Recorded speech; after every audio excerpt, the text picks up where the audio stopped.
विपर्यन्तं गुरूणामाकृतिं स्मरेत् तेन विद्याः प्रणश्यन्ति सिद्ध्यन्ति च मनोरथाः। नारायणं सुरगुरुं जगदेकनाथं भक्तप्रियं सकललोकनमस्कृतं च त्रैगुण्यवर्जितमजं विभमाद्यमीशं वन्दे भवद्गममदासुरसिद्धवन्द्यम्। व्यासाय प्रतिमेतिहासरचनोल्लासाय दुर्वादिनां त्रासाय सकलाय सत्सुकृतविश्वासाय दोषद्विषे वासायाम्ररम्यतोय सदृशायासाय मासे दिने दासाय अभयताय मध्वगुरुर्वासाय तुभ्यं नमः। नारायणं नमस्कृत्य नरं चैव नरोत्तमं देवीं सरस्वतीं व्यासं ततो जयमुदीरये। श्रीमतो राघवेन्द्रस्य नमामि पदपङ्कजे कामिकाशेषकल्याणकरुणाकल्पपादपो श्रीगुरुभ्यो नमः। 24ನೇ ತ್ರೇತಾಯುಗದಲ್ಲಿ ಶ್ರೀ ರಾಮಚಂದ್ರ ದೇವರ ಅವತಾರವಾಗಿತ್ತು. ಅಂದರೆ 24ನೇ ಸಮೂಹ, 3-4 ಯುಗಗಳು ಸೇರಿದರೆ ಒಂದು ಯುಗಗಳ ಸಂಗ್ರಹವಾಗುತ್ತೆ. ಹಾಗೆ 24ನೇ ಕರ್ಮಿನಲ್ಲಿ ತ್ರೇತಾಯುಗದಲ್ಲಿ ರಾಮ ಅವತಾರವಾದ ಮೇಲೆ 28ನೇ ದ್ವಾಪರ ಯುಗದಲ್ಲಿ ಕೃಷ್ಣಾವತಾರಕ್ಕೆ ದೇವತೆಗಳೆಲ್ಲ ಪ್ರಾರ್ಥನೆ ಮಾಡ್ತಾ ಇದ್ದಾರೆ. ಕೃಷ್ಣಾವತಾರದ ಅವಶ್ಯಕತೆ ಏನಿತ್ತು ಎನ್ನುವುದನ್ನ ನಮಗೆ ಪುರಾಣಗಳಲ್ಲಿ ಸಿಗೋದಿಲ್ಲ. ಭಾಗವತದಲ್ಲಾಗಲಿ ಮತ್ತೆ ಭಾರತದಲ್ಲಾಗಲಿ ಹರಿವಂಶದಲ್ಲಾಗಲಿ ನಮಗೆ ಸಿಗೋದಿಲ್ಲ. ಶ್ರೀಮದ್ ಆಚಾರ್ಯರು ಮಾತ್ರ ಮಹಾಭಾರತದ ತಾತ್ಪರ್ಯದಲ್ಲಿ ಇದನ್ನು ಸ್ಪಷ್ಟ ಮಾಡ್ತಾರೆ. ಯಾಕೆ ಭಗವಂತನ ಅವತಾರ ಬೇಕಾಗಿತ್ತು ಎನ್ನುವುದನ್ನ ವಿಚಾರ ಮಾಡ್ತಾ ಬಹಳ ಸುಂದರವಾಗಿ ಹೇಳ್ತಾರೆ. ತ್ರೇತಾಯುಗದಲ್ಲಿ ಮೃತರಾದ ಎಲ್ಲ ದೈತ್ಯರು ಪುನಃ ದ್ವಾಪರ ಯುಗದಲ್ಲಿ ಅವತಾರ ಮಾಡಲಿಕ್ಕೆ ಬರ್ತಾರೆ. ಅದು ಬಂದದ್ದು ಹೇಗೆ ಬಂದಿದ್ದಾರೆ ಅಂದ್ರೆ ಸುಮ್ಮನೆ ಬಂದು ಎಲ್ಲೋ ಹುಟ್ಟಲಿಲ್ಲ. ಏತಸ್ಮಿನ್ನೇವ ಕಾಲೇ ಕಮಲಭವ ಶಿವಾಗ್ರೇಸರ ಶಕ್ರಪೂರ್ವಾಃ ಭೂಮ್ಯಾಃ ಪಾಪಾತ್ಮದೈತ್ಯೈರ್ಭವಿಕೃತ ನಿಲಯೈಃ ಆಕ್ರಮಂ ಚಾಸಹಂತ್ಯಃ ಈಯುರ್ದೇವಾಧಿದೇವಂ ಶರಣಮಜಗುರುಂ ಪೂರ್ಣಷಾಡ್ಗುಣ್ಯಮೂರ್ತಿಂ ಕ್ಷೀರಾಬ್ಧೌ ನಾಗಭೋಗೇ ಶೈತಮನುಪಮಃ ನಂದ ಸಂದೋಹ ದೇಹಂ. ಕ್ಷೀರಸಮುದ್ರದಲ್ಲಿ ಮಲಗಿದ ಪರಮಾತ್ಮ ಬಳಿಗೆ ಎಲ್ಲ ದೇವತೆಗಳೆಲ್ಲರೂ ಬಂದಿದ್ದಾರೆ. ಬ್ರಹ್ಮ, ರುದ್ರ, ಇಂದ್ರ, ಸಕಲ ದೇವತೆಗಳು ಕೂಡ ಪರಮಾತ್ಮನ ಬಳಿ ಪ್ರಾರ್ಥನೆಗೋಸ್ಕರವಾಗಿ ಬಂದಿದ್ದಾರೆ. ಪ್ರಾರ್ಥನೆಗೋಸ್ಕರವಾಗಿ ಬಂದು ಪರಮಾತ್ಮನ ಪ್ರಾರ್ಥನೆ ಮಾಡ್ತಾ ಇದ್ದಾರೆ. ಸ್ವಾಮಿ, ಭೂಮಿಯಲ್ಲಿ ನೀನು ಅವತಾರವನ್ನು ಮಾಡಬೇಕು, ಯಾಕೆ ಬರಬೇಕು ಅಂತಂದ್ರೆ ಬಹಳ ಚೆನ್ನಾಗಿ ಹೇಳ್ತಾರೆ. ರಾಮಾವತಾರ ಕಾಲದಲ್ಲಿ ಎಲ್ಲರನ್ನೂ ಸಂಹಾರ ಮಾಡಿ ಆಗಿತ್ತಲ್ಲ, ಪುನಃ ಕೃಷ್ಣಾವತಾರ ಯಾಕೆ ಬೇಕಾಗಿತ್ತು ಅಂದ್ರೆ ಅದಕ್ಕೆ ಹೇಳ್ತಾರೆ.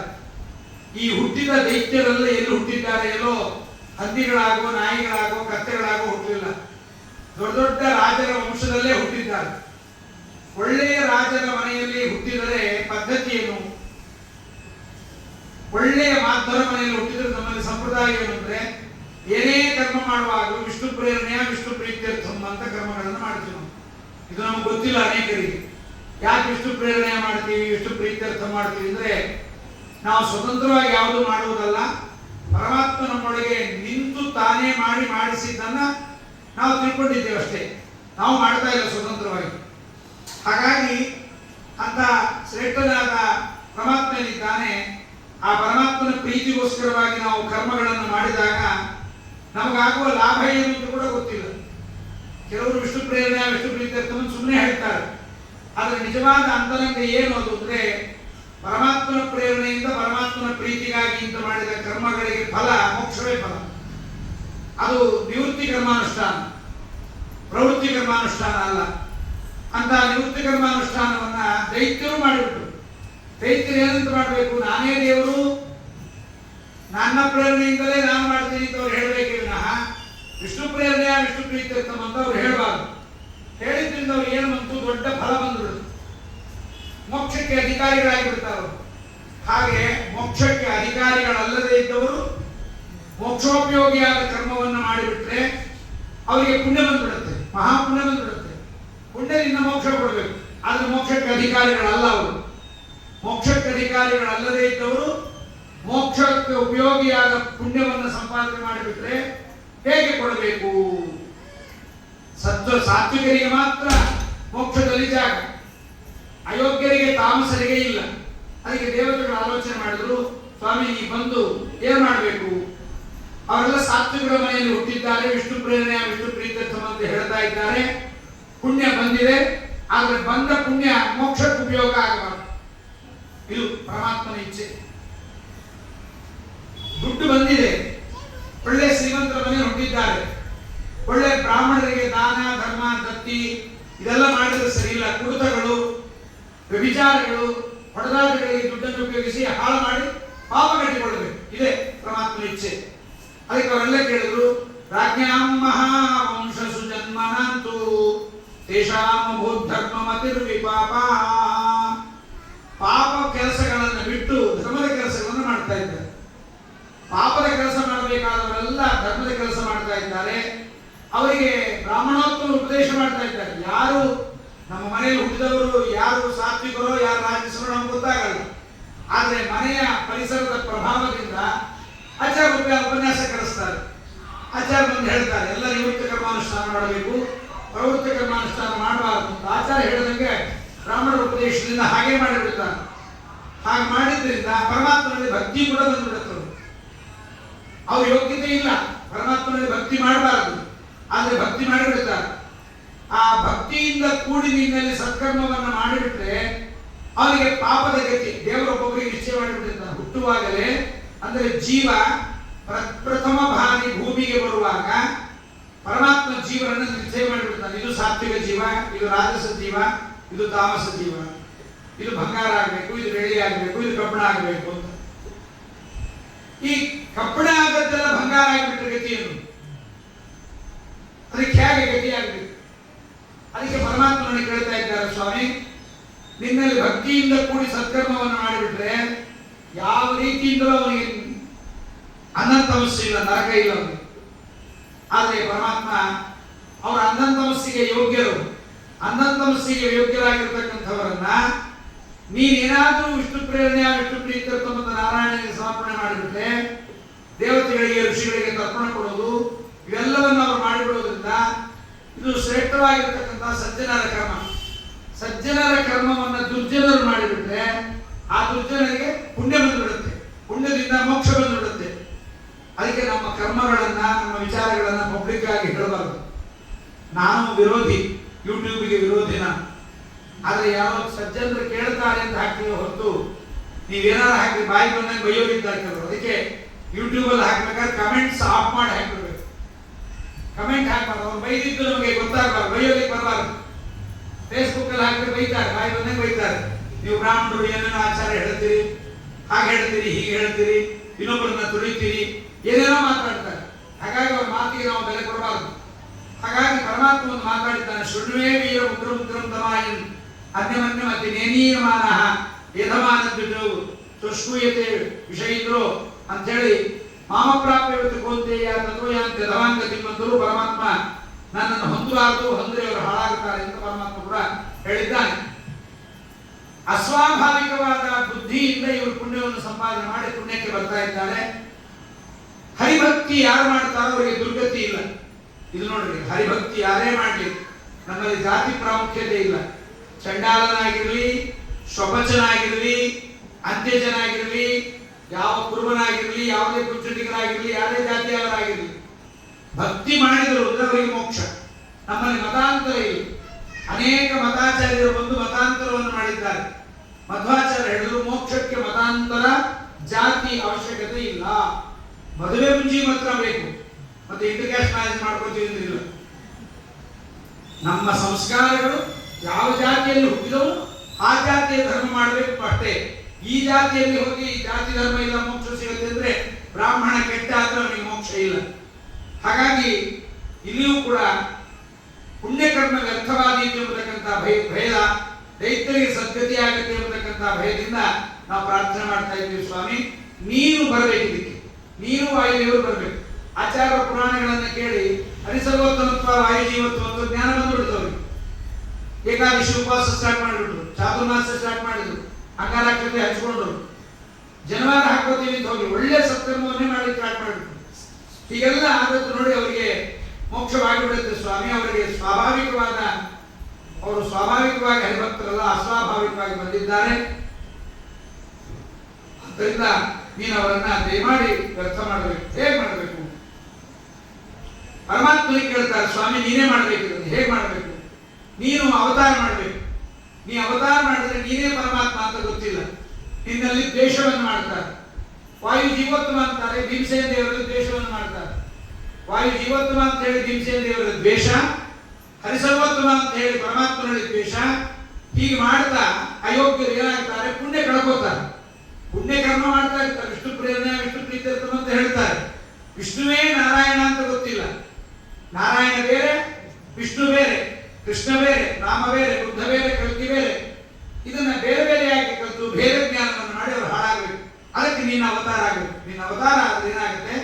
ನಿನ್ನಲ್ಲಿ ದ್ವೇಷವನ್ನು ಮಾಡ್ತಾರೆ. ನಿನ್ನಲ್ಲಿ ದ್ವೇಷವನ್ನು ಮಾಡುವುದರಿಂದ ಆ ದ್ವೇಷದಿಂದ ಅವರಿಗೆ ಅವರ ಪುಣ್ಯ ಹಾಳಾಗತ್ತೆ. ವಾಯುದೇವರಲ್ಲಿ ದ್ವೇಷ ಮಾಡುವುದರಿಂದ ಪುಣ್ಯ ಹಾಳಾಗತ್ತೆ. ದೊಡ್ಡ ದೊಡ್ಡ ರಾಜರ ಮನೆಯಲ್ಲಿ ಒಂದು ಸತ್ಕರ್ಮ ಮಾಡ್ತಾ ಇದ್ದಾರೆ, ಅವರನ್ನೆಲ್ಲರನ್ನು ಸಹಿತ ನೀನು ಬಂದು ಅವತಾರವನ್ನು ಮಾಡಿ ಅವರೆಲ್ಲರ ಕೈಯಿಂದ ಆ ಪುಣ್ಯಕ್ಕೆ ಫಲ ಸಿಗದಂತೆ ನೀ ಮಾಡಿಬಿಡಬೇಕು ಎಂಬುದಾಗಿ ಪ್ರಾರ್ಥನೆ ಮಾಡಿದ್ದಾರೆ. ಹೀಗೆ ಪರಮಾತ್ಮನೊಳಗೆ ಎಲ್ಲರೂ ಪ್ರಾರ್ಥನೆ ಮಾಡಿದಾಗ ಹೀಗೆ ಅನೇಕರು ಬರಬೇಕು ಅಂತ ಪರಮಾತ್ಮನೊಳಗೆ ಕ್ಷೀರಸಾಗರದಲ್ಲಿ ಕೇಳಿದರು. ಕ್ಷೀರಸಾಗರಕ್ಕೆ ದೈತ್ಯರಿಗೆ ಪ್ರವೇಶ ಇಲ್ಲ. ಅದಕ್ಕೆ ಪರಮಾತ್ಮ ಏನ್ ಮಾಡ್ತಾ, ಇಲ್ಲೊಂದು ಮೀಟಿಂಗ್ ಆಯ್ತಲ್ವಾ, ಇನ್ನೊಂದು ಮೀಟಿಂಗ್ ಅನ್ನ ಮೇರು ಪರ್ವತದಲ್ಲಿ ಇಟ್ಕೊಳ್ಳೋಣ ಅಂತ ಪರಮಾತ್ಮ.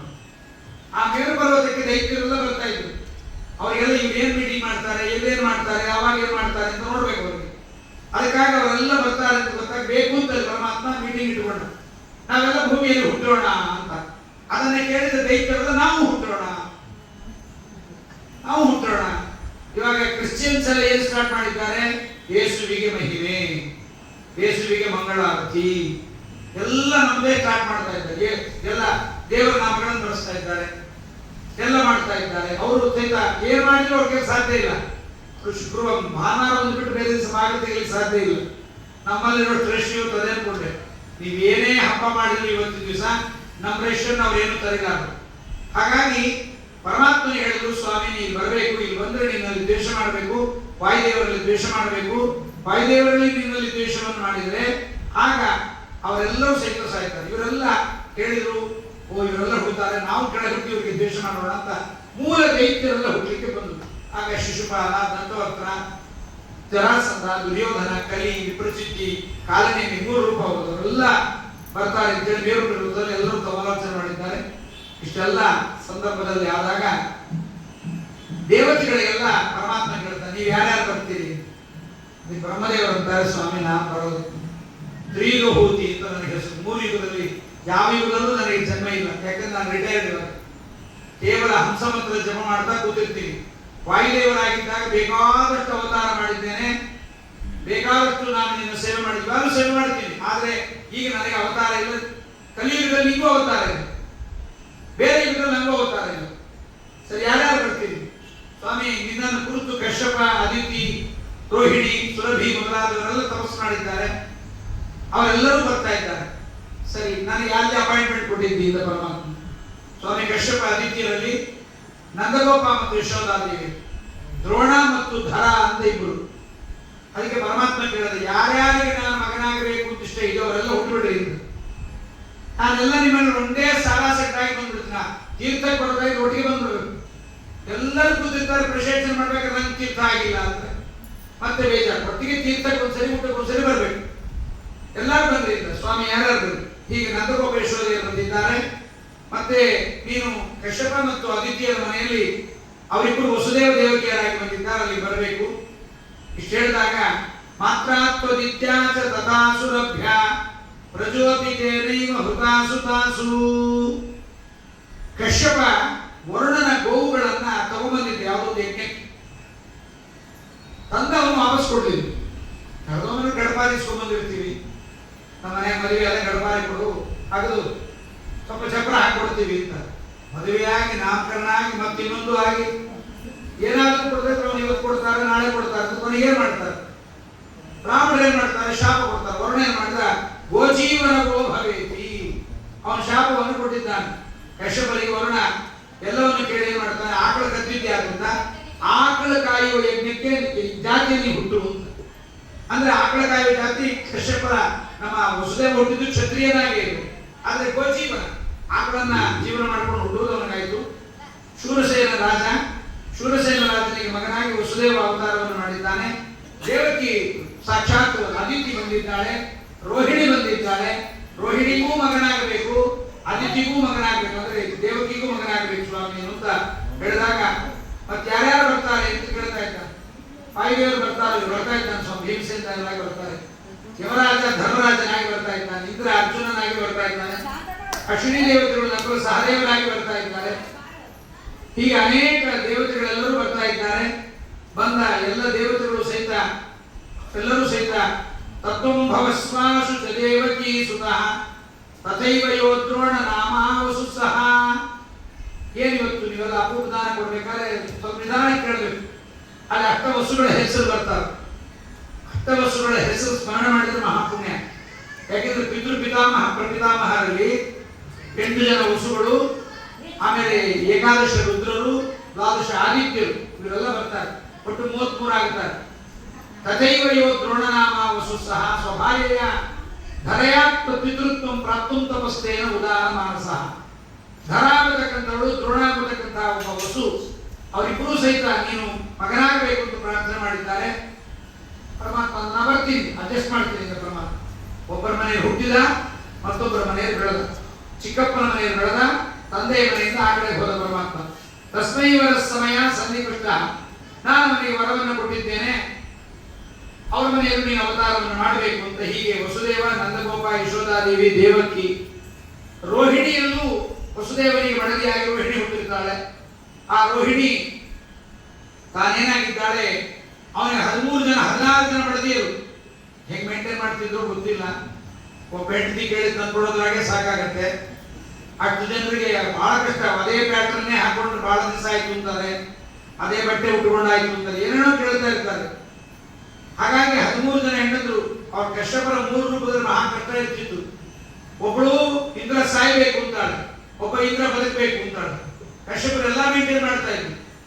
ಹಾಗಾಗಿ ನಂದಗೋಪ ಯಶೋದೇವರು, ರೋಹಿಣಿ ದೇವಿ ಬಂದಿದ್ದಾಳೆ. ರೋಹಿಣಿಯಲ್ಲಿ ಬಲರಾಮ ಹುಟ್ಟಬೇಕಂದ್ರೆ ಶೇಷನ ಅವತಾರ ಆಗಬೇಕು, ಅಣ್ಣನಾಗಿ ಹುಟ್ಟಬೇಕು, ಅದು ನಿನ್ನ ಅಂಶದಿಂದ ಕೂಡಿರಬೇಕು. ಹೀಗೆಲ್ಲ ವಿಚಾರಗಳನ್ನು ಹೇಳಿದ್ದಾರೆ. ಹೀಗೆ ಆದ್ಮೇಲೆ ಪರಮಾತ್ಮ ಕೇಳ್ತಾನೆ, ನಾ ಬಂದ್ಬಿಟ್ಟ ಹುಟ್ಟಬಿಡ್ಲ ಅಂತ. ಹಂಗೆ ಹುಟ್ಟುವ ಹಾಗಿಲ್ಲ. 6 ಜನ ಮಕ್ಕಳು ಹುಟ್ಟಿ 7ನೇದು ಗರ್ಭಸ್ರಾವ ಆಯಿತು ಅಂತ ಅನಿಸಿ 8ನೇವನಾಗಿ ನೀವು ಹುಟ್ಟಬೇಕು. ಆಯ್ತು ಪರಮಾತ್ಮ, ಇಷ್ಟೆಲ್ಲ ಹೊರಗಡೆ ಅಂತ ನಮ್ಗೆ ಗೊತ್ತಿಲ್ಲ, ಆಯ್ತು ಹಾಗೆ ಹುಡ್ತೀನಿ ಅಂತ ಪರಮಾತ್ಮ ಹಾಗೆ ಅಂದಿದ್ದಾನೆ. ಅದಾದ್ಮೇಲೆ ಇವರ ಬಗ್ಗೆ ಹೇಳ್ತಾ ಹೋಗ್ತಾ ಇದ್ದಾರೆ. ಇವರೆಲ್ಲ ಪರಮಾತ್ಮ ಕೇಳಿದ, ಯಾರು 6 ಜನ, ಅವ್ರು ಯಾಕೆ ಮತ್ತೆ ಬರಬೇಕು, ನಾನು ಯಾಕೆ ಬರಬಾರದು? ದೇವಕಿಗೆ ಮದುವೆಗೆ ಪ್ರಸಂಗ, ದೇವಕಿ ವಸುದೇವನ ಮದುವೆಯ ಪ್ರಸಂಗ. ಕಂಸ ಪ್ರೀತಿಯಿಂದ ತಂಗಿಯಿಂದ ಆಕೆಯ ಮದುವೆಯ ಆ ರಥದ ಇದನ್ನ ತಾನೇ ಹಿಡಿದಿದ್ದಾನೆ, ನಡೆಸ್ತಾ ಇದ್ದಾನೆ, ಸಾರಥಿಯಾಗಿದ್ದಾನೆ. ನಡೆಸುವ ಸಂದರ್ಭದಲ್ಲಿ ದೈತ್ಯರಿಗೆ ಸಂತೋಷ ಆಗಬಾರದು ಅಂತ ವಾಯುದೇವರ ಅಶರೀರವಾಣಿ. ನೀವು ಪುರಾಣಗಳೆಲ್ಲ ಅಶರೀರವಾಣಿ ಅಂತ ಕೇಳಿದ್ರೆ ಯಾರು ಅಂದ್ರೆ ಆಕಾಶವಾಣಿ ಅಂತ ಹೇಳ್ತಿರೋದು. ಮತ್ತು ಆಕಾಶವಾಣಿ ಅಂತ ಹೆಸರಿಟ್ಟಿದ್ದೆ ಮಾಧುರು. ಆಕಾಶ ಆ ಸಮಂತ ಕಾಶ ದೀಪ್ತವು ಅಂತ. ಹಾಗಾಗಿ ಆಕಾಶವಾಣಿ ಅಂದ್ರೆ ಯಾರಪ್ಪ ಅಂದ್ರೆ ಅದು ಅಶರೀರವಾಣಿ ಅಲ್ಲ. ಅಶರೀರ ಅಂತ ಯಾರಿಗೆ ಹೆಸರು ಅಂದ್ರೆ ವಾಯುದೇವರಿಗೆ ಹೆಸರು. ವಾಯುದೇವರಿಗೆ ನಮ್ಮಂತೆ ಪ್ರಾಕೃತ ದೇಹ ಇದ್ದರೂ ಅದರ ಕಾರ್ಯ ಅವರ ಮೇಲೆ ಇಲ್ಲ. ಪ್ರಾಕೃತ ದೇಹ ಇದೆ, ಆದರೆ ಇದರ ವಿಕಾರ ಅವರಿಗೆ ಯಾವುದೂ ಆಗೋದಿಲ್ಲ. ಅದಕ್ಕೆ ವಾಯುದೇವರ ಅಶರೀರವಾಣಿಯನ್ನು ನೋಡಿದ್ರು. ಅಯ್ಯೋ ಮೂರ್ಖ, ಯಾವಳ ಮೆರವಣಿಗೆ ಮಾಡ್ತಾ ಇದ್ದಿ, ಅವಳ 8ನೇ ಗರ್ಭ ನಿನ್ನನ್ನ ಕೊಲ್ಲತ್ತೆ ಎಂದು ಕೂಡಲೇ ಕಂಸ ಅಂತ ಮನೆಯಾಗ ಪಂಚಾಂಗ ಇದ್ರಲ್ಲ, ಏಕಾದಶಿ ಗೊತ್ತಾಗೋದು, ಪಂಚಾಂಗನೇ ಹರಿದು ಹಾಕಿಬಿಡ್ತೀನಿ, ಅಮಾವಾಸ್ಯೆ ತಪ್ಪಿಸತ್ತೆ, ಅಮಾವಾಸ್ಯೆ ಚಂದ್ರ ಬರ್ತಾನೆ, ಪಂಚಾಂಗ ಹರಿದು ಹಾಕಿಬಿಟ್ರೆ ಏಕಾದಶಿ ತಪ್ಪಲ್ಲ, ಅವಳನ್ನೇ ಕಳೆದು ಹಾಕಿಬಿಡ್ತೀನಿ ಇಂದ ವಸುದೇವ ಕಾಲ ಹಿಡ್ಕೊಂಡು. ಹಾಗೆಲ್ಲ ಮಾಡಬೇಡ, ಮರಣ ಇವಳಿಂದ ಅಲ್ಲ, ಇವಳಿಂದ ಹುಟ್ಟುವ ಮಕ್ಕಳಿಂದ. ನಾನು ಆ ಮಕ್ಕಳನ್ನು ಸಮರ್ಪಯಿಷ್ಯೇಸ್ಯಾಹ, ಇವಳಿಂದ ಹುಟ್ಟುವ ಎಲ್ಲ ಮಕ್ಕಳನ್ನು ನೀನು ಕೊಟ್ಟು ಬಿಡ್ತೀನಿ. ವಸುದೇವ ಅದಕ್ಕೆ ಆಲೋಚನೆ ಮಾಡಬೇಕಂತ ತಕ್ಷಣ ಆಪತ್ತು ಬಂದಾಗ ಬೀಸೋದೊಣ್ಣೆ ಅಂತ ತಪ್ಪಿಸೋಬೇಕು, ಇನ್ನೊಂದು ಏಟು ಬರೋದು ಆಮೇಲೆ ನೋಡ್ಕೋಬೇಕು. ವಸುದೇವ ಅಂತ ಮಕ್ಕಳನ್ನು ಕೊಟ್ಟು ಬಿಡ್ತೀನಿ ಅಲ್ಲ, ಹಿಂಗನ್ನಲ್ಲ, ನನ್ನ ಮಕ್ಕಳಾಗೋದು ಆಗದೆ ಇರ್ಬೋದು.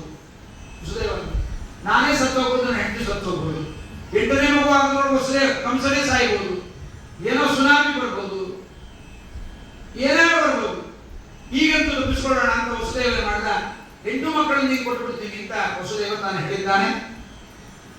ವಸುದೇವ ಹೇಳಿದ ಮೇಲೆ ಕಂಸ ಅಂತ ಆಯ್ತು, ಸಂತೋಷ, ಬಿಟ್ಟಿದ್ದೀನಿ ಅಂತ ದೇವಕಿ ವಸುದೇವರನ್ನು ಬಿಟ್ಟಿದ್ದಾನೆ. ಬಿಟ್ಟ ಮೇಲೆ ಮೊದಲನೇ ಮಗು ಹುಟ್ಟುತ್ತೆ.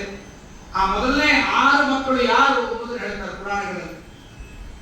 ದೇವಕಿಯ 6 ಜನ ಮಕ್ಕಳು ಮರೀಚಿ ಎಂಬತಕ್ಕಂಥ ಋಷಿಗಳು. ಆ ಮರೀಚಿ ಋಷಿಯ ಮಕ್ಕಳು 6 ಜನ. ಅವರು ನಾವು ಮರೀಚಿ ಅತ್ರಿ ಅಂಗೀರಸ ಅಂತ ಕೇಳ್ತೀವಲ್ಲ, ಅದರಲ್ಲಿ ಬ್ರಹ್ಮದೇವರ ಮಗ ಮರೀಚಿ.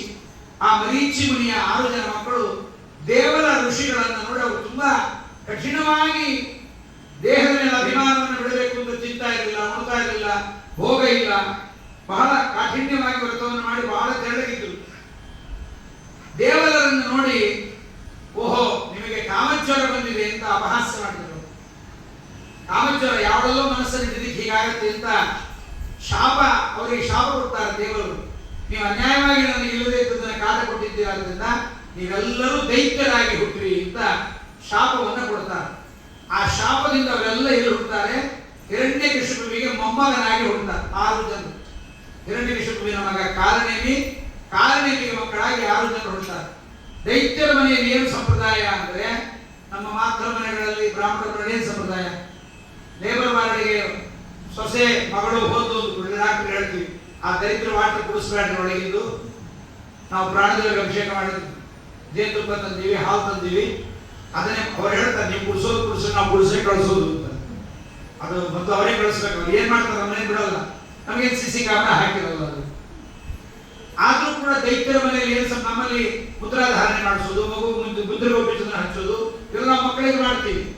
ಹಾಗಾಗಿ ದೈತ್ಯರ ಮನೆಯಲ್ಲಿ ಏನಪ್ಪ ಅಂದ್ರೆ, ದೈತ್ಯರ ಮನೆಯಲ್ಲಿ ಮಕ್ಕಳು ಹುಟ್ಟುವಾಗಲೇ 16 ವರ್ಷದವರೇ ಹುಟ್ಟುತ್ತಾರೆ. ಎಷ್ಟು ಸುಖ ಅಲ್ವಾ? ಡೈಪರ್ ಚೇಂಜ್ ಮಾಡು, ಮತ್ತೊಂದು ಮಾಡು, ಮತ್ತೊಂದು ಮಾಡು, ಹಾಸಿಗೆ ಎಲ್ಲ ಹೊರಸಾಗು, ಅಳು, ಕರಿ, ಗೋಳಾಡಿಕೆ ಇಲ್ಲವೇ ಇಲ್ಲ. ಸೀದಾ ಡೈರೆಕ್ಟ್ 16 ವರ್ಷ, ಶೂಟಿಂಗ್ ಇಲ್ಲದೆ ಫಿಲಂ ರಿಲೀಸ್, ಏನೇನಿಲ್ಲ. 16 ವರ್ಷ ಆದ ಕೂಡ ಏನ್ ಕೆಲಸ ಅವರಿಗೆ ಅಂದ್ರೆ ಸೀದಾ ತಪಸ್ಸಿಗೆ ಕಳಿಸ್ತಾರೆ. ಅವ್ರು ತಪಸ್ಸಿಗೆ ಹೋಗ್ಬೇಕು, ಬ್ರಹ್ಮದೇವರು ತಪಸ್ಸು ಮಾಡಬೇಕು. ಈ ದೇವರ ಶಾಪಕ್ಕೊಳಗಾದ 6 ಜನರು ಕಾಲನೇಮಿಯ ಮನೆಯಲ್ಲಿ ಹುಟ್ಟಿದ ಕೂಡಲೇ ತಪಸ್ಸಿಗೆ ಹೋಗ್ತಾರೆ. ಬ್ರಹ್ಮದೇವರನ್ನು ಕುರಿತು ಕೇಳ್ತಾರೆ, ಏನಂತ? ನಮಗೆ ಸಾಯದಂತೆ ವರವನ್ನು ಕೊಡ್ರಿ, ಮರಣವೇ ಬರಬಾರದು ಅಂತ ಶಾಪ ವರವನ್ನು ಕೇಳ್ತಾರೆ. ಬ್ರಹ್ಮದೇವರು ಆಯ್ತು ಕೊಟ್ಬಿಟ್ಟಿದ್ರು. ಬ್ರಹ್ಮದೇವರಿಗೆ ಅದೇ ಕೆಲಸ. ಯಾಕೆ ಏನು ಸಬ್ಜೆಕ್ಟ್ ಕೇಳಿ ಕೊಟ್ಟು ಬಿಡ್ತಾರಂತೆ.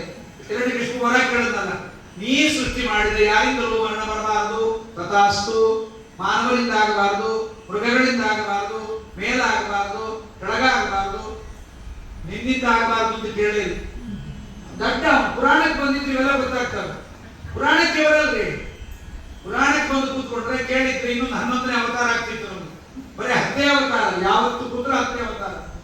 ಸರಿ, ಕೊನೆಗೆ ಅವರೆಲ್ಲರೂ ಸಹಿತ ತಪಸ್ಸು ಮಾಡಿ ಬ್ರಹ್ಮದೇವರ ಹತ್ರ ವರ ಬೇಡಿ ಬರ್ತಾ ಇರುವಾಗ ಹಿರಣ್ಯಕಶಿಪು ಕೇಳಿದ, ಎಲ್ಲಿಗೆ ಹೋಗಿದ್ರಿ, ಎಲ್ಲಿಂದ ಬರ್ತಾ ಇದ್ದೀರಿ? ಸ್ವಾಮಿ ನಾವು ಮೇರು ಪರ್ವತಕ್ಕೆ ಹೋಗಿದ್ವಿ, ತಪಸ್ಸು ಮಾಡಿದ್ವಿ, ಬ್ರಹ್ಮದೇವರ ಹತ್ರ ವರವನ್ನ ತಗೊಂಡು ಬಂದ್ವಿ. ಏನಂತ? ಸಾಯಬಾರದು ಅಂತ. ದೈತ್ಯರಿಗೆಲ್ಲ ಇದೇ ಕೆಲಸ, ಸಾಯಬಾರದು ಅಂತ. ಒಂದ ರುದ್ರದೇವರನ್ನ, ಒಂದ ಬ್ರಹ್ಮದೇವರನ್ನ ಕೇಳೋದು ಕೆಲಸ. ಅವರಿಗೆ 6 ಜನರಿಗೆ ಷಡ್ಗರ್ಭರು ಅಂತ ಹೆಸರು. ಈ ಹಿರಣ್ಯಕಶಿಪು ಅಂತ, ನಾನಿರುವ ಕಾಲಕ್ಕೆ ನನ್ನ ಹತ್ರ ಬಿಟ್ಟು ಅವರ ಹತ್ರ ಯಾಕೆ ಹೋದ್ರಿ ಅಂತ. ಅವರನ್ನು ನೀನು ಬ್ರಹ್ಮದೇವರ ಹತ್ರ ಹೋಗಿದ್ದಿದ್ದು ಕೇಳೇ ನಾವು ಹೋದ್ವಿ. ನಾ ಬ್ರಹ್ಮದೇವರ ಹತ್ರ ಹೋಗ್ಬೇಕಾದ್ರೆ ನಂಗೆ ಅಷ್ಟೊಂದು ಸಾಮರ್ಥ್ಯ ಇರಲಿಲ್ಲ, ಈಗ ಸಾಮರ್ಥ್ಯ ಬಂದಿದೆ. ನಾನು ಮೊದಲು ಬ್ಯಾಂಕಲ್ಲಿ ಸಾಲ ತಗೊಂಡಿದ್ದೆ, ಇವಾಗ ನಾನೇ ಬಡ್ಡಿ ವ್ಯವಹಾರ ಮಾಡ್ತೀನಿ. ನೀವೇ ಬ್ಯಾಂಕ್ ಕೆಲವರು ಹಾಕಿ ಬಂದು ಬ್ಯಾಂಕ್ನಲ್ಲಿ ಸಾಲ ತಗೊಂಡು ಬಡ್ಡಿ ವ್ಯಾಪಾರ ಮಾಡ್ತಾರೆ. ಬ್ಯಾಂಕಲ್ಲಿ ಕಡಿಮೆ ರೇಟ್ ತಗೊಂಡು ಜಾಸ್ತಿ ಬಡ್ಡಿ ಕೊಟ್ಟು ವ್ಯಾಪಾರ ಮಾಡೋದು. ಹಿರಣ್ಯಕಶಿಪು ಅಂತ, ನಾನೇ ಬ್ರಾಂಚ್ ಓಪನ್ ಮಾಡಿದ್ದೀನಿ, ನೀವು ಅಲ್ಲಿ ವರ ತಗೊಂಡು ಬಂದಿದ್ರೆ ಅದರಿಂದ ನಾನು ಶಾಪ ಕೊಡ್ತೀನಿ. ನೀವು ವರ ತಗೊಂಡು ಬಂದ್ರೆ ನಾನು ಶಾಪ ಕೊಡ್ತೀನಿ, ನಿಮ್ಮ ಅಪ್ಪನ ಕೈಯಲ್ಲಿ ನೀವು ಸಾಯಿರಿ ಅಂತ ಶಾಪ ಕೊಟ್ಟು ಬಿಟ್ಟು. ಆ 6 ಜನರು ಕಾಲನೇಮಿಯ ಮಕ್ಕಳಾಗಿ ಹುಟ್ಟಿದ್ರು. ಇಲ್ಲಿ ಏನಾಯ್ತು? ಕಂಸ 6 ಜನ ಮಕ್ಕಳನ್ನು ಯಾಕೆ ಕೊಂದ ಅಂದ್ರೆ, ಕಂಸನೇ ಕಾಲನೇಮಿ ಆದ್ರಿಂದ ಅವನ ಕೈಯಲ್ಲಿ ಆ ಮಕ್ಕಳು ಸಾಯಬೇಕಾಗಿತ್ತು. ವಸುದೇವನ ಮನೆಯಲ್ಲಿ ಮೊದಲನೇ ಮಗು ಹುಟ್ಟಿದ್ದು. ಹುಟ್ಟಿದ ಕೂಡಲೇ ಅದನ್ನು ತಗೊಂಡೋಗಿ ವಸುದೇವ ಕೊಟ್ಟು ಬಿಟ್ಟ ಕಂಸನ ಕೈಗೆ. ಅದು ಕರಳದಲ್ಲಿ ಹಾಗೆ ಇದೆ, ಇನ್ನು ದೇಹ ಪಾಪ ಚರ್ಮ ಸುರಿತಾ ಇದೆ ಆ ಮಗುವಿನ ದೇಹ. ಕಂಸನಂತ ಕಿರಾತಕನಿಗೂ ಕೂಡ ಚಚ ಈ ದೇಹ ಈ ಕೊಳ್ಳಲಿಕ್ಕೆ ಹೋಗಿ ಎಲ್ಲ ತಗೊಂಡು ಹೋಗಿ ಬಿಡುವುದು. ವಸುದೇವ ಮಗುವನ್ನು ತರ್ತಾ ಇದ್ದಾನೆ ದಾರಿಯಲ್ಲಿ. ಅಷ್ಟೊತ್ತಿಗೆ ನಾರದರ ಪ್ರವೇಶ ಆಯಿತು ಕಂಸನ ಮನೆಗೆ. ಕಂಸ ಏನ್ ಮಾಡ್ತಾ ಇದ್ದೀನಿ? ಸ್ವಾಮಿ 4-5 ಸೀರಿಯಲ್ ಆರಾಮಾಗಿದ್ದಾವೆ, ಒಬ್ಳು ಬಸರಿ ಆಗಿದ್ದಾಳೆ, 12 ವರ್ಷ ಆಯ್ತು, ಇನ್ನು ಡೆಲಿವರಿ ಆಗೇ ಇಲ್ಲ ಅವಳಿಗೆ. 12 ವರ್ಷದಿಂದ ಅದೇ ಮೇಕಪ್ ಅಲ್ಲೇ ಬರ್ತಾ ಇದ್ದಾಳೆ. ಯಾವಾಗ ಡೆಲಿವರಿ ಆಗುತ್ತೆ ನೋಡ್ತಾ ಇದ್ದೀನಿ, RCB ನೋಡ್ತಾ ಇದ್ದೀನಿ, BCB ನೋಡ್ತೀನಿ, JCB ನೋಡ್ತೀನಿ, ಎಲ್ಲ ನೋಡ್ತಾ ಕೂತೀನಿ. ಮೂರ್ಖ, ನಿನ್ನ ಮೃತ್ಯು ಹುಟ್ಟಿದೆ ಎಂದ್ರು ನಮ್ಮ ನಾರದರು. 8ನೇ ಕಲ್ಯಾಣ ಸ್ವಾಮಿ ಇದು ಇನ್ನು ಮೊದಲೇ ಇತ್ತು ಅಂದ. ಮೂರ್ಖ, ದೇವತೆಗಳ ಲೆಕ್ಕ ನಿಗೆ ಗೊತ್ತಿಲ್ಲ. 10 ರೂಪಾಯಿ, 1 ರೂಪಾಯಿ ಕಾಯಿ ತಗೊಂಡ್ ಬಂದು ನಾರದರು ಬುದ್ಧಿವಂತಿಗೆ ನೋಡಿ. 10 ಇಟ್ಟು 10 ಸರಿ ಏಳ್ಸು ಅಂದ್ರು. 10 ಸರಿ ಏಳ್ಸರಿ, 1ನೇದ್ದು 10 ಆಯ್ತು, 15ದ್ದು 1 ಆಯ್ತು. ಹೌದಲ್ಲ ಆಚಾರ್ಯ, ನಿಮ್ಮನ್ನ ಬ್ಯಾಂಕ್ ಮ್ಯಾನೇಜರ್ ಮಾಡ್ಬೇಕಾಗಿತ್ತು. ಬಡ್ಡಿ ಚಲೋ ಸುಲಿ ಮಾಡ್ತಿದ್ರೆ ನಾರದ್ರ ನೀವು. ಎಂತ ಅನ್ಯಾಯ ಆಗೋಯ್ತು. ಒಳ್ಳೆ ಪ್ಲಾನ್ ಹೇಳ್ಕೊಟ್ರಿ. ಅದಕ್ಕೆ ದೇವತೆಗಳು ಕೆಳಗಿಂದ ಲೆಕ್ಕ ಮಾಡಿದ್ರೆ 8ನೇ ಇತ್ತು, ಮೇಲಿಂದ ಲೆಕ್ಕ ಮಾಡಿದ್ರೆ 8ನೇ ಇತ್ತು. ಬಂದ್ಬಿಡ್ತೀನಿ. ವಸುದೇವ ಮಗುವನ್ನ ತಗೊಂಡು ಹೋಗ್ಬೇಕಾದ್ರೆ ಮಗು ಮಖ ನೋಡೋದಂತೆ. ಯಾಕೋ ಈ ಮಗು ಮಖದಲ್ಲಿ ಬದುಕೋ ಕಳೆ ಇಲ್ಲ ಅಂತ ಅವನಿಗೆ ಅನಿಸ್ತು. ಹಾಗೆ ಅವನು ಅಂದ್ಕೊಂಡು ಬಂದ. ಮನೆಗೆ ಅಂತಾನೆ, ಅವತ್ತು ಸಹಿತ ಅಯೋಗ್ಯರ ಮನೋವೃತ್ತಿ ಹೇಗಿರುತ್ತೆ ಅಂತ ಹೇಳಿಕ್ಕಾಗಲ್ಲ. ಅವ್ಯವಸ್ಥಿತ ಚಿತ್ತಾನ ಪ್ರಸಾದೋಪಿ ಭಯಂಕರ ಅಂತ. ಬುದ್ಧಿ ಸರಿಯಿಲ್ಲದೆ ಇದ್ದವರ ಅನುಗ್ರಹವು ಭಯಂಕರವಾಗಿರುತ್ತಂತೆ. ವಸುದೇವ ಕೂಗಿದ, ಭಾವ ಕರ್ಕೊಂಬ ಮಗುನ ಅಂತ. ಕರ್ಕೊಂಬಂದ, ಕೊಟ್ಟ, ಬಂದು ಹಾಕಿಬಿಟ್ಟ. ಪಾಪ ಕಂಸನೇ ಬೇಡ ಅಂದಿದ್ದ ಶಿಶುವಧೆಯನ್ನ ನಾರದರು ಮಾಡಿಸಿದ್ರಲ್ಲ, ತಪ್ಪಲ್ಲವೇ ಅಂತ ಶ್ರೀಮದ್ ಆಚಾರ್ಯ ಹೇಳ್ತಾರೆ. ಯಾರು ಕೇಳಲ್ರಿ.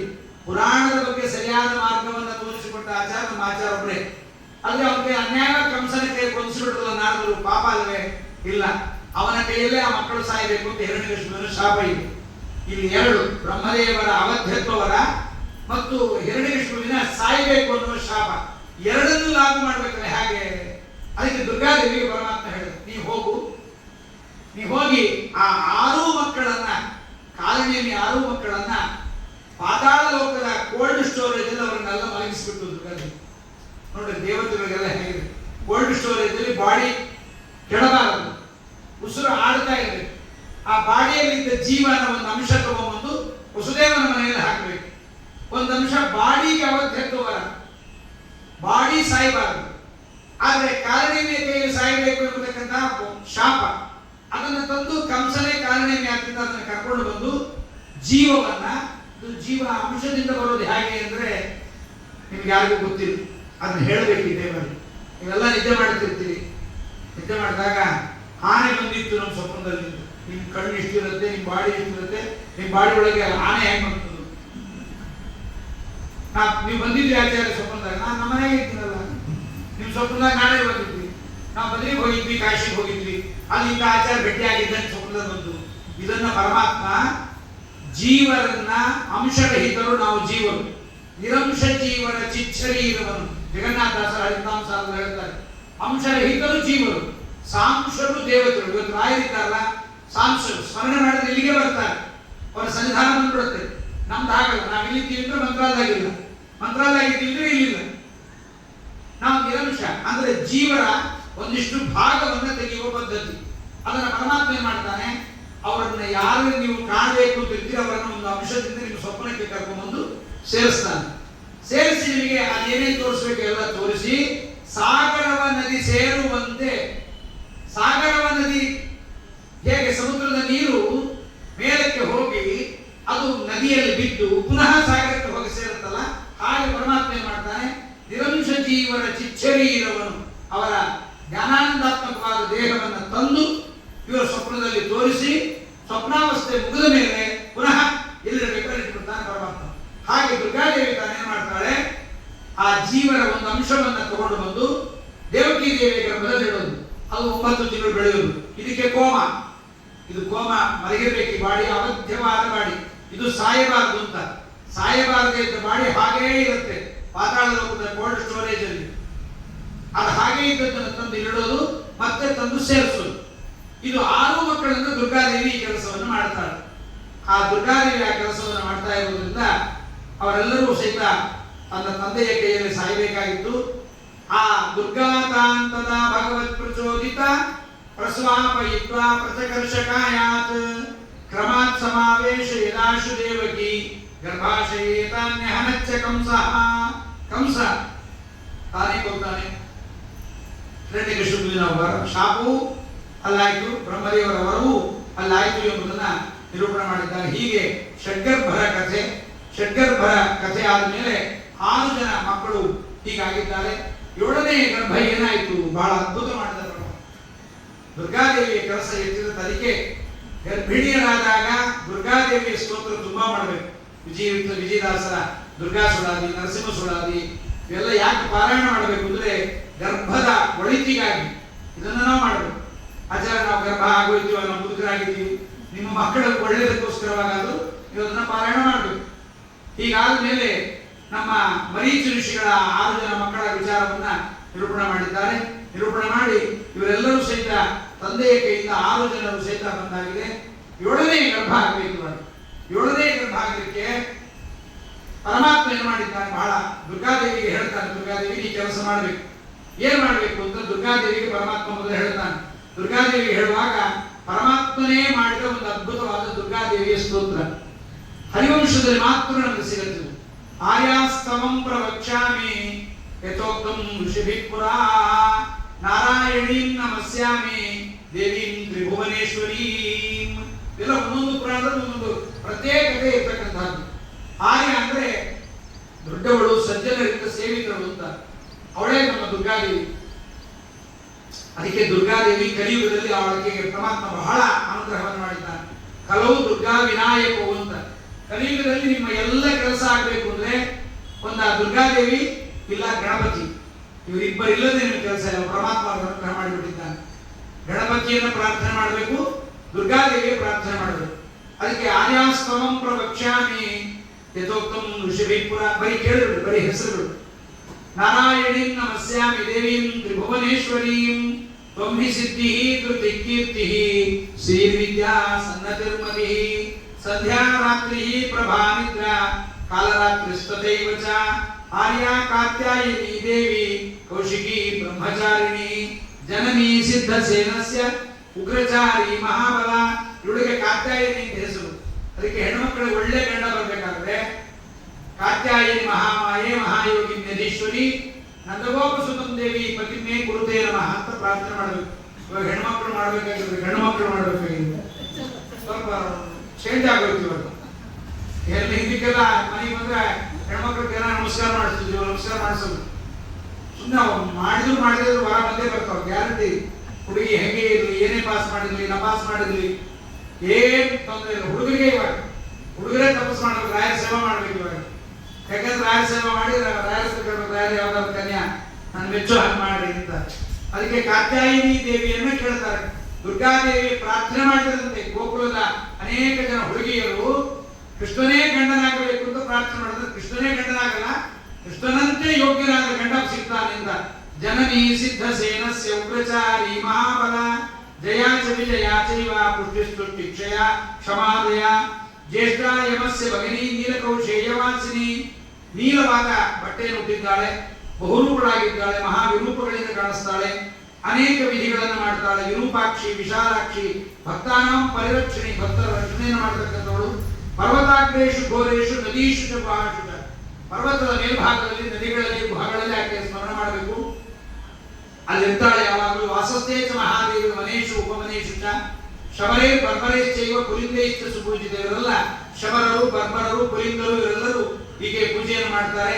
ಮಯೂರ ಪಿಚ್ಛ ಧ್ವಜನಿ ಲೋಕಾನ್ ಕ್ರಮಸಿ ಸರ್ವಜ ಕುಕ್ಕುಟೈಶ್ ಚಾಗರೈರ್ ಮೇಷೈಶ್ ಸಿಂಹೈರ್ ವ್ಯಾಘ್ರೈರ್ ಸಮಾಕುಲ. ಯಾವಾಗಲೂ ಇವಳ ಬಳಿಯಲ್ಲಿ ಕೋಳಿಗಳು ಮತ್ತೆ ಚಾಗರ, ಮೇಷ, ಸಿಂಹ, ವ್ಯಾಘ್ರ ಇವೆಲ್ಲ ಇರ್ತಂತೆ. ಘಡ್ಡ ನಿನಾದ ಬಹುಲ ವಿಂಧ್ಯವಾಸಿ ನವಿಶ್ರುತ. ಬಹಳ ಗಂಟೆಗಳು ಕಟ್ಟಿ ಪೂಜೆಯನ್ನು ಮಾಡ್ತಾರಂತೆ. ತ್ರಿಶೂಲಿ ಪಟ್ಟಿಷಧರ, ತ್ರಿಶೂಲವನ್ನು ಧಾರಣ ಮಾಡಿದ್ದಾಳೆ.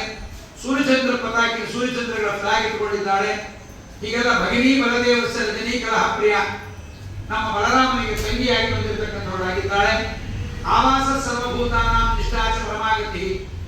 ಎಲ್ಲರಲ್ಲೂ ವಾಸ ಮಾಡಿದ್ದೆ ನೀನು. ನಂದಗೋಪನ ಸುತಳಾಗಿದ್ಯಾ.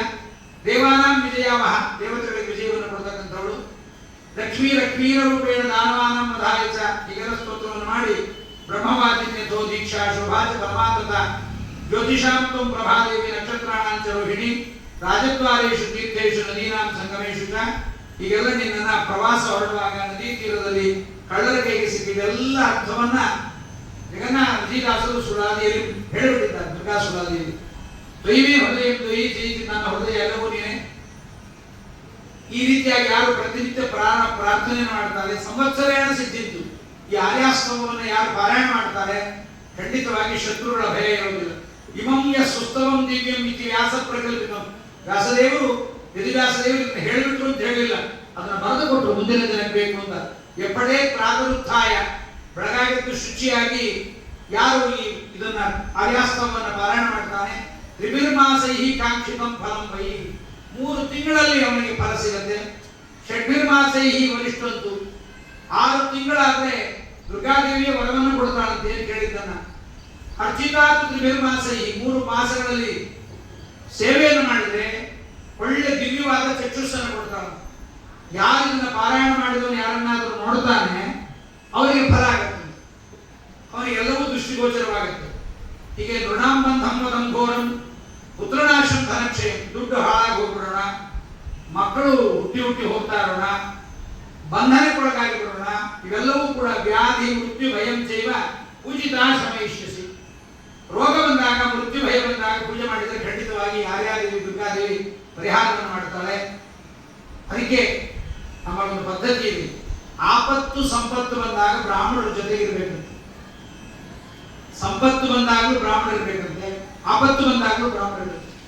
ಸಂಪತ್ತು ಬಂದಾಗ ಬ್ರಾಹ್ಮಣರಿದ್ರೆ ಕೆಟ್ಟ ಮಾರ್ಗದಲ್ಲಿ ದುಡ್ಡಿನ ದುರ್ವಿನಿಯೋಗ ಮಾಡಿಸೋಲ್ಲ. ಆಪತ್ತು ಬಂದಾಗ ಬ್ರಾಹ್ಮಣರಿದ್ರೆ ದುಃಖವಾಗದಂತೆ ಆಪತ್ತನ್ನು ದಾಟುವುದು ಹೇಗೆ ಅಂತ ಹೇಳಿಕೊಡ್ತಾರೆ. ಧರ್ಮರಾಜನ ಮನೆಯಲ್ಲಿ ಕಾರಿಗೆ ಬಂದು ಬಿಟ್ಟ, ಇವರು 6 ಜನ ಮಾತ್ರ ಬರಲಿಲ್ಲ, ಲಕ್ಷಾಂತರ ಜನ ಬ್ರಾಹ್ಮಣರು ಬಂದ್ಬಿಟ್ರ ಜೊತೆಗೆ. ಧರ್ಮರಾಜ ಕೇಳಿದ, ನೀವೆಲ್ಲ ಬಂದ್ರೆ ಊಟಕ್ಕೆಲ್ಲ ಹಾಕಿ ಸ್ವಾಮಿ, ರೇಷನ್ ಕಾರ್ಡ್ ಇಲ್ಲ, ಸಿದ್ದರಾಮಯ್ಯ ಬೇರೆ ಹೋಗ್ತಾ ಏನೇನು ತಗೊಂಡು ಹೋಗ್ತಾನೋ ಗೊತ್ತಿಲ್ಲ, ರಾಜೀನಾಮೆ ಕೊಡ್ತಾ, ಏನಾಗುತ್ತೆ ಏನೋ ಗೊತ್ತಿಲ್ಲ, ಡಿ ಕೆ ಶಿವಕುಮಾರ್ ಕೊಡ್ತಾನೋ ಇಲ್ಲೋ ಗೊತ್ತಿಲ್ಲ, ಗತಿ ಏನೋ, ನಾನು ಏನ್ ಮಾಡಲಿ ಅಂತ ಧರ್ಮರಾಜ. ಇವರೆಲ್ಲ ಊಟಕ್ಕೆ, ಅವರೆಲ್ಲ ಕೇಳಿದ್ರು, ಸ್ವಾಮಿ ನನ್ನ ಹತ್ರ ಊಟಕ್ಕಿಲ್ಲ, ನಿಮ್ಮ ಮನೆಗೆ ನೀವು ಹೋಗ್ರಿ ಅಂತ. ಇಲ್ಲ ನಾವು ಇಲ್ಲೇ ಇರಬೇಕು ಅಂತ ಬಂದಿದ್ದೀವಿ, 12 ವರ್ಷ ನಿನ್ ಜೊತೆಗೆ ಇರ್ತೀವಿ, ಕನ್ಫರ್ಮ್ ಮಾಡ್ಕೊಂಡ್ ಬಂದಿದ್ದೀವಿ, ಹೌದು 12 ವರ್ಷ ನಾವು ಇಲ್ಲೇ ಇರ್ತೀವಿ. ಧರ್ಮರಾಜ ಅಂತ, ನನಗೆ ಊಟಕ್ಕಿಲ್ಲ, ನಿಮ್ಗೆ ನಾವು ಊಟಕ್ಕೆ ಬಂದಿಲ್ಲ ಅಂದ್ರು. ನಾವು ಊಟಕ್ಕೆ ಬಂದಿಲ್ಲ, ಮತ್ತೆ ಯಾಕೆ ಬಂದಿದ್ದೀರಿ? ನಿನ್ನ ಆಪತ್ತಿನಲ್ಲಿ ನಾವು ಜೊತೆಗಿದ್ದು ನಿನಗೆ ಮನಸ್ಸಿಗೆ ಬೇಜಾರಾಗದಂತೆ, ಆಪತ್ತಿನಲ್ಲೆಲ್ಲ ಕೈ ಕೊಟ್ಟು ಹೋದ್ರು ಅಂತ ಅನ್ಸ್ಕೋಬಾರ್ದು, ನಾವು ಜೊತೆಗಿರ್ತೀವಿ, ನೀವು ಮಾಡಿದ ಹಿಂದಿನ ಪುಣ್ಯದಿಂದ ನಾವು ಇರ್ತೀವಿ ಎಂದು. ಧರ್ಮರಾಜ ಇಂತಹ ಸಜ್ಜನರಿಗೆ ಏನು ಹೇಳಲಿಕ್ಕಾಗುತ್ತೆ? ಕೊನೆಗೆ ಧರ್ಮರಾಜ ಅಂತ, 8 ಜನ ಬ್ರಾಹ್ಮಣರಿಗೆ ಉಪವಾಸ ಇರಲಿಕ್ಕೆ ನಾನು ಹೆಂಗ್ ಊಟ ಮಾಡಲಿ? ಅದಕ್ಕೆ ಗುರುಗಳನ್ನು ಕೇಳಿದಾಗ ಗುರುಗಳಂದ್ರು, ಪುರೋಹಿತರಿದ್ರು, ಆ ಗುರುಗಳನ್ನು ಕೇಳಿದ, ಸೂರ್ಯನ ಆರಾಧನೆ ಮಾಡು, ಸೂರ್ಯ ಬೇಕಾದ ಕೊಡ್ತಾನೆ. 3 ದಿವಸಗಳ ಕಾಲ ಉಪವಾಸ ಮಾಡಿ ಸೂರ್ಯಾರಾಧನೆಯನ್ನು ಬಿಡದ ಕಣ್ಣಿನಿಂದ ಸೂರ್ಯನನ್ನು ನೋಡ್ತಾ ನದಿಯಲ್ಲಿ ಕೂತು ತಪಸ್ಸು ಮಾಡಿದ. ಸೂರ್ಯ ಒಲಿದು ಬಂದ, ಅಕ್ಷಯ ಪಾತ್ರೆಯನ್ನು ಬಿಡ್ಬಿಟ್ಟು. ರೇಷನ್ ತರೋ ಹಾಗಿಲ್ಲ, ಗ್ಯಾಸ್ ಮುಗೀತು ಹಾಗಿಲ್ಲ, ಗ್ಯಾಸ್ ಟ್ಯಾಂಕ್ ಹಿಡ್ಕೊಂಡು ಕ್ಯೂನಲ್ಲಿ ನಿಲ್ಲೋ ಹಾಗಿಲ್ಲ, ಏನಿಲ್ಲ, ಆರಾಮ್ಸೆ ಊಟ ಬ್ರಾಹ್ಮಣರಿಗೆಲ್ಲ. ಅದಕ್ಕೆ ಬ್ರಾಹ್ಮಣರಿಗಾಗಿ ಅಂದ್ರೆ ದೇವತೆಗಳು ಸಂತೋಷವಾಗಿ ಕೊಡ್ತಾರೆ ಅಂತ ನೋಡ್ರಿ. ನಮಗಾಗಿ, ನನ್ನ ಹೆಂಡತಿ ಮಕ್ಕಳಿಗಾಗಿ ಸಂಪತ್ತು ಬೇಕು ಅಂದ್ರೆ ದೇವತೆಗಳು ಕೊಡೋದಿಲ್ಲ. ಬ್ರಾಹ್ಮಣಾರಾಧನೆಗಾಗಿ ಬೇಕು, ಬ್ರಾಹ್ಮಣಾರಾಧನೆಗಾಗಿ ನನಗೆ ದುಡ್ಡು ಬೇಕು ಅಂತ ಕೇಳಬಹುದು. ನಿವೃತ್ತ ಕರ್ಮಾನುಷ್ಠಾನ ಮಾಡ್ತಾ ಇದ್ದರೂ ಕೂಡ ಬ್ರಾಹ್ಮಣರಿಗಾಗಿ ದುಡ್ಡು ಬೇಕು, ದಾನ ಧರ್ಮಕ್ಕಾಗಿ ಬೇಕು ಅಂತ ಕೇಳಿದ್ರೆ ತಪ್ಪಿಲ್ಲ. ಅದಕ್ಕೆ ಧರ್ಮರಾಜನಿಗೆ ಅಕ್ಷಯ ಪಾತ್ರ ಸಿಕ್ತು. ಇದನ್ನು ಕೇಳಿ ದುರ್ಯೋಧನ ದುಃಖಪಟ್ಟ. ಅವ್ರ ಮನೆಗೆ ಗ್ಯಾಸ್ ತರಬೇಕಾಗಿಲ್ಲ, ಅಡಿಗೆಯವರಿಲ್ಲ ಕೇಳ. ಆ ದ್ರೌಪದಿ ಕೇಳಿದ್ದಲ್ಲೇ ಕೊಡ್ತಿತ್ತಂತೆ. ಏನ್ ಕೇಳಿದ್ದೆಲ್ಲ ಕೊಡ್ತಿತ್ತು ಅಂದ್ರೆ, ಅವರು ಲಕ್ಷಾಂತರ ಜನ ಬ್ರಾಹ್ಮಣರು ಬಂದಿದ್ರು, ಋಷಿಮುನಿಗಳು ಎಲ್ಲರೂ ಕೂಡ ದಿನಕ್ಕೊಂದು ಹೊಸ ಬಂಗಾರ ತಟ್ಟೆ ಹಾಕ್ತಿದ್ರು, ಬೆಳ್ಳಿ ತಟ್ಟೆ ಅಲ್ಲ, ಬಂಗಾರ ತಟ್ಟೆ. ದಿವಸ ಒಂದು ಪುರಾಣ ಕೂಡ ಬಾಕಿ ಕೇಳೋ ಆಚಾರ ಎಲ್ಲ ಹಾಕ್ಯಾರ ಅಂತ ಹೇಳ್ಯಾರ.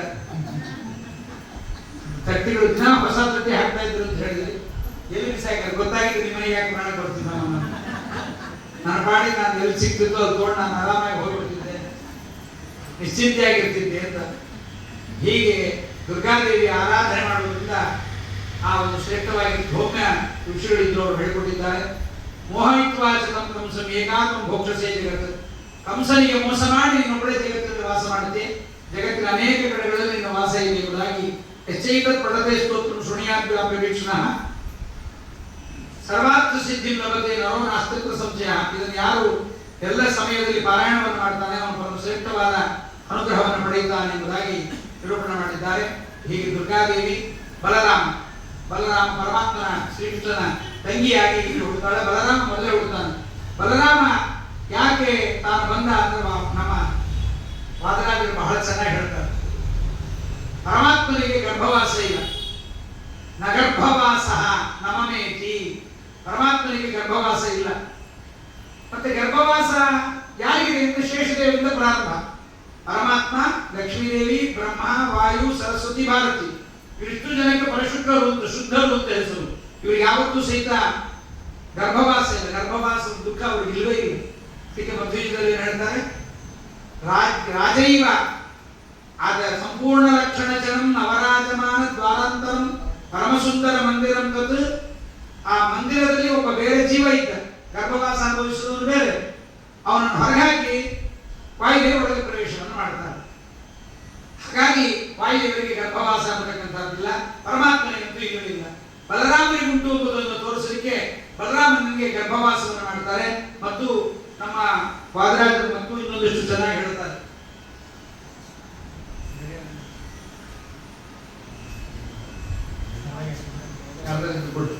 ಹಾಗಾದ ಮೇಲೆ ಶ್ರೇಷ್ಠವಾದ ಗರ್ಭವಾಸ ಇಲ್ಲ ಎಂಬುದನ್ನು ತೋರಿಸಲಿಕ್ಕೆ ಫಣೀಶ್ವರಂ ಗರ್ಭಗತಂ ವಿಧಾಯ ಸ್ವಯಂ ಗೃಹೀತ ರಮ್ಯ ರೂಪ ಪರಮಾತ್ಮ ತಾನೇ ಮಾಡಿದ್ದಾನೆ. ಪರಮ ಶ್ರೇಷ್ಠವಾಗಿರ್ತಕ್ಕಂತಹ ತಾನು ಗರ್ಭವಾಸ ಇಲ್ಲ ಎಂಬುದನ್ನು ತೋರಿಸಲಿಕ್ಕೆ ಬಲರಾಮನ ಗರ್ಭವಾಸ ಮಾಡಿದ್ದಾನೆ. ಅಲ್ಲ, ದೇವತೆಗಳು ಪರಮಾತ್ಮನ ಸೇವೆ ಮಾಡ್ತಕ್ಕಂಥವ್ರು ಮೊದಲು ಅವ್ರು ಹುಟ್ಟಬಾರದು, ಆಮೇಲೆ ಪರಮಾತ್ಮನ ನಂತರ ಹುಟ್ಟಬೇಕಾಯ್ತು. ಬಲರಾಮ ಅಣ್ಣ ಯಾಕಾದ ಅಂತ. ಯಾಕಾದ ಬಲರಾಮ ಅಣ್ಣ ಯಾಕಾದ? ಅಲ್ಲಿ ರಾಮಾವತಾರದಲ್ಲಿ ಲಕ್ಷ್ಮಣನಾಗಿದ್ದ. ಈಗ ಬಲರಾಮನಾಗ ಅಣ್ಣ ಯಾಕೆ ಹುಟ್ಟಿದ ಅಂತಂದ್ರೆ ಅದಕ್ಕೆ ಹೇಳ್ತಾರೆ, ಸೇವಾ ಖಿನ್ನ ಲಕ್ಷ್ಮಣೋ ಪ್ರೇಮಭೂವ ಅಂತ. ಸೇವಾ ಮಾಡಿ ಮಾಡಿ ಮಾಡಿ ಸಾಕಾಗಿತ್ತಂತ ಅವನಿಗೆ. ಹೆಚ್ಚು ಸೇವೆ ಮಾಡಿ ಸಾಧ್ಯ ಏನೋ ಸ್ವಾಮಿಗಳ ಬಂದು ಒಂದ್ ದಿವಸ 2 ದಿವಸ ಚಾತುರ್ಮಾಸ ಕೊಡ್ತೀವಿ ಅಂದ್ರೆ, ಅದು ಚಾತುರ್ಮಾಸ ಅಂದ್ರೆ 45 ದಿವಸ ಅಲ್ಲ, 4 ತಿಂಗಳು ಗೋವಿಂದ ಮನೆಯಾಗ ಒಂದು ಪುರಾಣ ಹೇಳಿಸಿದ್ರೆ ಯಾವತ್ತಿಗಿದ್ರಪ್ಪ ಇದಲ್ಲ ಅಂತ ಕೇಳ್ತಾರೆ. ದಾರಿ ಗಡ್ಡಾಗಿ ಒಬ್ಬ ಆಚಾರ ಬಂದ್ರೆ ಮಹಾ ಕಷ್ಟ. ಇನ್ನು ಸ್ವಾಮಿಗಳು ಬಂದು ಪಾದ ಪೂಜಾಕ್ಕೆ ಹೋದ್ರೆ ಇನ್ನೂ ಕಷ್ಟ. ಅದ್ರ ಮೇಲೆ ಭಿಕ್ಷಾಕ್ ಬಂದ್ರೆ ಇನ್ನೂ ಕಷ್ಟ. ಒಂದು ವಾರ ಮನೆ ಇಟ್ಕೋತೀವಿ ಅಂದ್ರೆ ಮನೆಯವ್ರನ್ನ ಹೊರಗೆ ಹೋಗ್ಬೇಕು, ಇದೆಲ್ಲ ಕಷ್ಟ. ಅದಕ್ಕೆ ಸೇವಾ ಮಾಡಿ ಮಾಡಿ ಬಲರಾಮ ಲಕ್ಷ್ಮಣ ಸೇವಾಕಿನ್ನ ಲಕ್ಷ್ಮಣೋಗ್ರೇ ಹೋಗುವ. ಮತ್ತು ಇನ್ನೇನಾಗಿತ್ತು, ಆ ಲಕ್ಷ್ಮಣ ಅವತಾರ ಮಾಡಿದಾಗ ಹೆಚ್ಚು ಪುಣ್ಯ ಸಂಪಾದನೆ ಮಾಡಿದ್ರು, ಬಹಳ ಹೆಚ್ಚು ಪುಣ್ಯ ಬಂದಿತ್ತು. ಇವಾಗ ಅಣ್ಣನಾಗಿ ಪರಮಾತ್ಮ ನಮಸ್ಕಾರ ಮಾಡಿಬಿಟ್ರೆ ಪುಣ್ಯ ಎಲ್ಲ ಹೋಗಿಬಿಡುತ್ತೆ. ನೋಡ್ರಿ, ನಾವೇನೋ ದೊಡ್ಡ ನಮಸ್ಕಾರ ಮಾಡಿಸ್ಕೋತೀವಿ, ದೊಡ್ಡ ದೊಡ್ಡವ್ರ ಕೈಯಿಂದ ಆಚಾರ ಪೀಠದಲ್ಲಿ ಕೂತಿದ್ದೀವಿ, ನಾವು ನಮಸ್ಕಾರ ಮಾಡಿಸ್ಕೋತೀವಿ ಅಂತ ನಮಗೇನೋ. ಆದ್ರೆ ನಮಸ್ಕಾರ ಮಾಡಿದಂತೆಲ್ಲ ಇದ್ರೆ ಪುಣ್ಯ ಹೋಗುತ್ತೆ, ಇಲ್ಲದ್ರೆ ಪಾಪ ಬಂದು ಸೇರುತ್ತೆ. ಇದ್ರೆ ಪುಣ್ಯದ ಕೆಲಸ ಮಾಡಿದ್ರೆ ಪುಣ್ಯ ಯಾರಿಗಾರು ಕೊಡ್ಬೋದು, ಇಲ್ಲೇ ಇದ್ರೆ ಅವರ ಪಾಪವೇ ನಮಗೆ ಬಂದು ಸೇರುತ್ತೆ. ಅದಕ್ಕಾಗಿ ಬಲರಾಮ ತಾನೇ ಮಾಡಿದ್ದಾನೆ, ಸನಾಮತೋ ಬಲದೇವೋ ಬಲಾಢ್ಯ ಬಭೂವ ತಸ್ಯಾನುಜನಾರ್ದನ ಪ್ರಭು ಆವಿರ್ಬಭೂವ ಕಿಲ ಸದ್ಗುಣೈಕ ಪೂರ್ಣಸುತಾಯಾಮಪಿ ದೇವಕಸ್ಯ. ಇವ್ರು ಏನ್ ಮಾಡ್ತಾ ಇದ್ದಾರೆ ಕಂಸ ಅಂತ ಮತ್ತೊಂದು ಕೆಲಸ. ಈ ವಸುದೇವನಿಗೆ ವಿಪರೀತದ ಹೆಣ್ಣಂದ್ರು, ಎಲ್ಲರೂ ಒಂದೇ ಕಡೆ ಸೇರಿ ಎಲ್ಲರಿಗೂ ಮಟ್ಟಿಗೆ ಮಕ್ಕಳಾಗಿದ್ರೆ ಯಾರ ಮಕ್ಕಳು ಯಾರೊಂದು ಕಡೆ ನಡೆಯೋದು? ದೇವಕಿ ದೇವಿ 8ನೇ ಗರ್ಭ, ತನಗೆ ಮೃತ್ಯು. ಆ ಕಡೆ ಈ ಕಡೆ ಚೇಂಜ್ ಮಾಡಿಬಿಟ್ರೆ ಗತಿಯೇನಾಗುತ್ತೆ? ಅದಕ್ಕೆ ಯಾರು ಗರ್ಭಿಣಿ ಆಗಿದ್ದಾರೆ ಅಂತ ಸ್ಕ್ಯಾನಿಂಗ್ ಆಯ್ತು, ಪಾರ್ಟ್ ಟೆಸ್ಟಿಂಗ್ ಬಂತು, ಮುಗಿದ ಕೂಡಲೇ ಅವನ ಜಾಗ ಚೇಂಜ್ ಮಾಡಿಬಿಡ್ತೀವಿ, ಇಲ್ಲಿ ಇರಬಾರ್ದು ಚೇಂಜ್ ಮಾಡಿಬಿಡ್ತೀವಿ. ಅದಕ್ಕೆ ರೋಹಿಣಿ ಗರ್ಭಿಣಿ ಆಗಿದ್ದು ಆ ಕಡೆ ಹೋಗಿಬಿಟ್ರು. ಆ ಕಡೆ ಹೋದ ಅವಳನ್ನು ಕಳಿಸಿ ಈ ಕಡೆ ಪರಮಾತ್ಮ ತಾನು ಗರ್ಭಗತನಾಗಿದ್ದ ಪರಮಾತ್ಮ ಬಂದಿದ್ದಾನೆ. ಪರಮಾತ್ಮ ಗರ್ಭಕ್ಕೆ ಬಂದ ಸಂದರ್ಭದಲ್ಲಿ ದೇವತೆಗಳೆಲ್ಲ ಕೂಡ ಯಸತ್ಸುಖ ಜ್ಞಾನ ಬಲೈಕದೇಕ ಸಮಸ್ತ ದೋಷ ಸ್ಪರ್ಶೋದ್ಯತ ಸದಾ ಅವ್ಯಕ್ತ ತತ್ಕಾರ್ಯಮಯೋನಯಸ್ಯ ದೇಹಕೃತಚಿತ್ ಪ್ರಜಸತ್ಯಜೋಹಿರಿ. ಪರಮಾತ್ಮನಿಗೆ ಜ್ಞಾನಾನಂದ ಸ್ವರೂಪ ಪರಮಾತ್ಮ, ದೋಷರಹಿತ, ಸುಖಜ್ಞಾನ, ಬಲ ಎಲ್ಲವೂ ಪರಿಪೂರ್ಣವಾದ ಪರಮಾತ್ಮ. ಯಾವ ದೋಷಗಳು ಇಲ್ಲದೆ ಇದ್ದ ಸ್ವಾಮಿಗೆ ನಮ್ಮಂತೆ ಪ್ರಾಕೃತ ದೇಹ ಇಲ್ಲ. ಪ್ರಾಕೃತ ದೇಹಿಯಂತೆ ಪರಮಾತ್ಮ ಕಂಡಿದ್ದಾನೆ. ತಾಯಿಯ ಗರ್ಭದಲ್ಲಿ ಬಂದಿದ್ದಾನೆ. ತಾಯಿಯ ಗರ್ಭದಲ್ಲಿ ಬಂದು ಶ್ರೇಷ್ಠವಾದ ಶ್ರಾವಣ ಮಾಸದ ಕೃಷ್ಣ ಪಕ್ಷದ ಅಷ್ಟಮಿಯ ರಾತ್ರಿಯಲ್ಲಿ ಪರಮಾತ್ಮ ಪ್ರತ್ಯಕ್ಷನಾದ ತಾಯಿಯ ಗರ್ಭದಿಂದ ಬರಲಿಲ್ಲ. ಅದಕ್ಕೆ ಭಾಗವತರು ಹೇಳ್ತಾರೆ, ತಮದ್ಭುತಂ ಬಾಲಕಂ ಭುಜೇಕ್ಷಣಂ ಚತುರ್ಭುಜಂ ಶಂಖಗದಾದ್ಯುದಾಯುಧಂ ಶ್ರೀವತ್ಸಲಕ್ಷ್ಮಂ ಕಲಶೋಭಿಕೌಸ್ತುಭಂ ಪೀತಾಂಬರಂ ಸಾಂದ್ರಪಯೋಧ ಸೌಭಗಂ ಮಹಾರ ವೈಢೂರ್ಯ ಕಿರೀಟ ಕುಂಡಲ ತುಷಾ ಪರಿಶ್ವಕ್ತ ಸಹಸ್ರ ಕುಂತಲಂ ಉದ್ದಾಮ ಕಾಂಚಂಗದ ಕಂಕಣಾದಿಭಿಃ ವಿರೋಚಮಾನಂ ವಸುದೇವ ಐಕ್ಷತ. ವಸುದೇವ ಪರಮಾತ್ಮ ನೋಡಿದ, ಹೆಂಗ್ ನೋಡಿದ? ಬಂಗಾರದ ಆಭರಣ, ಕಿರೀಟ, ಕೇಯೂರ, ಒಡ್ಯಾಣ, ಹಿಂಗ ಬಂಗಾರ ಹಾಕೊಂಡು ಮಕ್ಕಳು ಹುಡ್ತಾವ ಅಂದ್ರ ವರ್ಷಕ್ಕೆ 4 ಮಕ್ಕಳು ನಡಿಬಹುದು, ಏನ್ ಪ್ರಾಬ್ಲಮ್ ಇಲ್ಲ. ಆ ಮಗು ಬಂಗಾರ ಹಾಕ್ಸ್ಬೇಕಾದ್ರೆ ನಾವೆಲ್ಲ ಅಂಗಾರ ಹಚ್ಬೋದಾಗಿರ್ತದೆ, ಎಲ್ಲ ಮನೆಯಾಗಿದ್ದಿದ್ದೆಲ್ಲ ಅಂಗಾರ ಆಗಿಬಿಡ್ತದೆ. ಅದಕ್ಕೆ ಪರಮಾತ್ಮ ಅದ್ಭುತ ಬಾಲಕನಾಗಿ ಬಂದಂತೆ. ಅದ್ಭುತ ಬಾಲಕ ಅಂದ್ರೆ ಏನ್ರಿ? ಕಣ್ಣತ್ರ ಕಿವಿ ಇತ್ತ, ಕಿವಿ ಹತ್ರ ಬಾಯಿ ಇತ್ತ ಅಲ್ಲ. ಅದ್ಭುತ ಬಾಲಕ. ಕ ಅಂದ್ರೆ ಬ್ರಹ್ಮದೇವರು. ಬ್ರಹ್ಮದೇವರನ್ನ ಮಗನನ್ನಾಗಿ ಪಡೆದವನು ತಾನು ಮಗುವಾದ, ಆದ್ರಿಂದ ಅದ್ಭುತ ಬಾಲಕ ಇವನು. ಹಾಗೆ ಶಂಖಚಕ್ರ ಗದಾಪತ್ರ ಹಿಡಿದು ಪರಮಾತ್ಮ ಬಂದಿದ್ದಾನೆ. ದೇವತೆಗಳೆಲ್ಲ ಸ್ತೋತ್ರ ಮಾಡಿದ್ದಾರೆ, ವಸುದೇವ ದೇವತೆಯರು ಸ್ತೋತ್ರ ಮಾಡಿದ್ದಾರೆ. ಪರಮಾತ್ಮನಿಗೆ ತಂದೆ ತಾಯಿಗಳ ಶುಕ್ಲ ಶೋಣಿತಗಳ ಸಂಬಂಧ ಇಲ್ಲ. ನ ಶುಕ್ಲ ರಕ್ತ ಪ್ರಭವಸ್ಯ ಕಾಯ ತಥಾಪಿ ತತ್ಪುತ್ರ ಪ್ರಯೋಜ್ಯತೆ ವೃಷ ಜನಸ್ಯ ಮೋಹಾಯ ಶರೀರದೋಸ್ಯ ಯದಾ ವಿರಾಸೀದ ಅಮರಸ್ವರೂಪ. ಜನರಿಗೆ, ದೈತ್ಯರಿಗೆ ಪರಮಾತ್ಮನ ಒಂದೊಂದು ಕೆಲಸವು ಸಾತ್ವಿಕರಿಗೆ ಭಕ್ತಿಯನ್ನು ತಂದು ಕೊಡುತ್ತೆ, ರಾಜಸರಿಗೆ ವಿಶ್ರಮವನ್ನು ಕೊಡುತ್ತೆ, ತಾಮಸರಿಗೆ ಮೋಹವನ್ನ, ಅಜ್ಞಾನವನ್ನು ಕೊಡುತ್ತೆ. ಇದು ಒಬ್ಬ ಪರಮಾತ್ಮನ ಕೆಲಸ. ಹೀಗೆ ದೇವರು ಮಾತ್ರ ಮಾಡಬೇಕು, ನಾವು ಮಾಡಬಾರ್ದು. ಯಾರೊಬ್ರು ಆಚಾರ್ಯ ಹೊರಟು ಹೋಗ್ಬಿಟ್ಟು ಸೀದಾ, ಏನಾಚಾರ್ಯ ನೀವು ಹೊರಟು ಹೋಗ್ತಾರೆ, ಅಸುರ ಜನ ಮೋಹನಾರ್ಥ, ದೈತ್ಯ ಮೋಹನಾರ್ಥಕ್ಕೆ ಹೋಗ್ತಾ ಇದ್ದೀನಿ, ಹೀಗೆಲ್ಲ ಹೊಲಸ್ತಾನ ಮಾಡಬಾರ್ದು. ಹಾಗಾಗಿ ಪರಮಾತ್ಮ ಜನಸ್ಯ ಮೋಹಾಯ ಶರೀರದೋಸ್ಯಾಹ ಯದಾ ವಿರಾಸಿ. ಪರಮಾತ್ಮ ಅಯೋಗ್ಯ ಜನರಿಗೆ ಮೋಹವನ್ನುಂಟು ಮಾಡಲಿಕ್ಕೆ ಪರಮಾತ್ಮ ಹೀಗೆ ಬಂದಿದ್ದಾನೆ. ಪರಮಾತ್ಮ ಗರ್ಭವಾಸ ರಹಿತನಾಗಿರ್ತಕ್ಕಂಥವನಾಗಿದ್ದಾನೆ. ದೇವಕಿ ದೇವಿಯಲ್ಲಿ 8ನೇವನಾಗಿ ಪರಮಾತ್ಮನ ಪ್ರತ್ಯಕ್ಷವಾಗಿದೆ. ಪರಮಾತ್ಮ ಪ್ರತ್ಯಕ್ಷನಾದಾಗ ವಸುದೇವ ದೇವಕಿ ಇಬ್ಬರು ಸ್ತೋತ್ರ ಮಾಡಿದ್ದಾರೆ, ಪರಮಾತ್ಮವಾಗಿ ಸ್ತೋತ್ರ ಮಾಡಿದ್ದಾರೆ. ಸ್ವಾಮಿ, ನಿನ್ನ ನಾಮಸ್ಮರಣೆ ಮಾಡಿದರೆ ಜೀವನದಲ್ಲಿ ಎಂದಿಗೂ ಮತ್ತೆ ಗರ್ಭವಾಸ ಇಲ್ಲ, ನಿನ್ನನ್ನು ನಾವು ಕೇಳಿಕೊಡ್ತಾ ಇದ್ದೀವಿ. ಬಹಳ ಸ್ತೋತ್ರ ಮಾಡ್ತಾರೆ ವಸುದೇವ ದೇವಕಿಯರು. ಮರ್ತ್ಯೋ ಮೃತ್ಯುರ್ವ್ಯಾಧ ಭೀತ ಪಲಾಯನ್ನ. ಈ ಮನುಷ್ಯ ಮರಣದ ಭಯ ಕಂಜಿ ಸತ್ತು ಸಾಯಬೇಕಾಗತ್ತೆ ಅನ್ನೋ ಭಯ ಕಂಜಿ ತಾನೇನು ಮಾಡಿದ್ದಾನೆ? ಬ್ರಹ್ಮದೇವರ ಹತ್ರ ಹೋದ, ವಾಯುದೇವರ ಹತ್ರ ಹೋದ, ಶೇಷ, ಗರುಡ, ಸೂರ್ಯ, ಚಂದ್ರ, ಇಂದ್ರ, ಯಮ, ವರುಣ, ನಿವೃತ್ತಿ ಎಲ್ಲ ದೇವತೆಗಳ ಬಳಿಗೆ ಹೋದ. ಮರಣ ತಪ್ಪಿಸ್ರಿ ಅಂತ. ಯಾರು ನಾವು ಮರಣ ತಪ್ಪಿಸೋದಿಲ್ಲ, ಸಾಯಲೇಬೇಕು. ನೀವು ಯಾವ ಕಾಲ ಬರ್ತಾವ ಸಾಯಲೇಬೇಕು. ಪರಮಾತ್ಮ ಬಳಿಗೆ ಹೋಗಿ ಹೇಳಿದ, ನಾನು ಮರಣ ಬರ್ತಂತೆ ಮಾಡ್ತೀನಿ. ಹ್ಯಾಕ್ ಮಾಡ್ತೀನಿ? ಹುಟ್ಟದಂತೆ ಮಾಡಿಬಿಡ್ತೀನಿ. ಹುಟ್ಟಿದ್ರೆ ತಾನೆ ಸಾವು, ಹುಟ್ಟಿಲ್ಲದಂತೆ ಮಾಡ್ತಾನೆ ಪರಮಾತ್ಮ. ಅದಕ್ಕೇನ್ ಮಾಡ್ಬೇಕು? ಜ್ಞಾನ ಹೊಂದಿರಬೇಕು.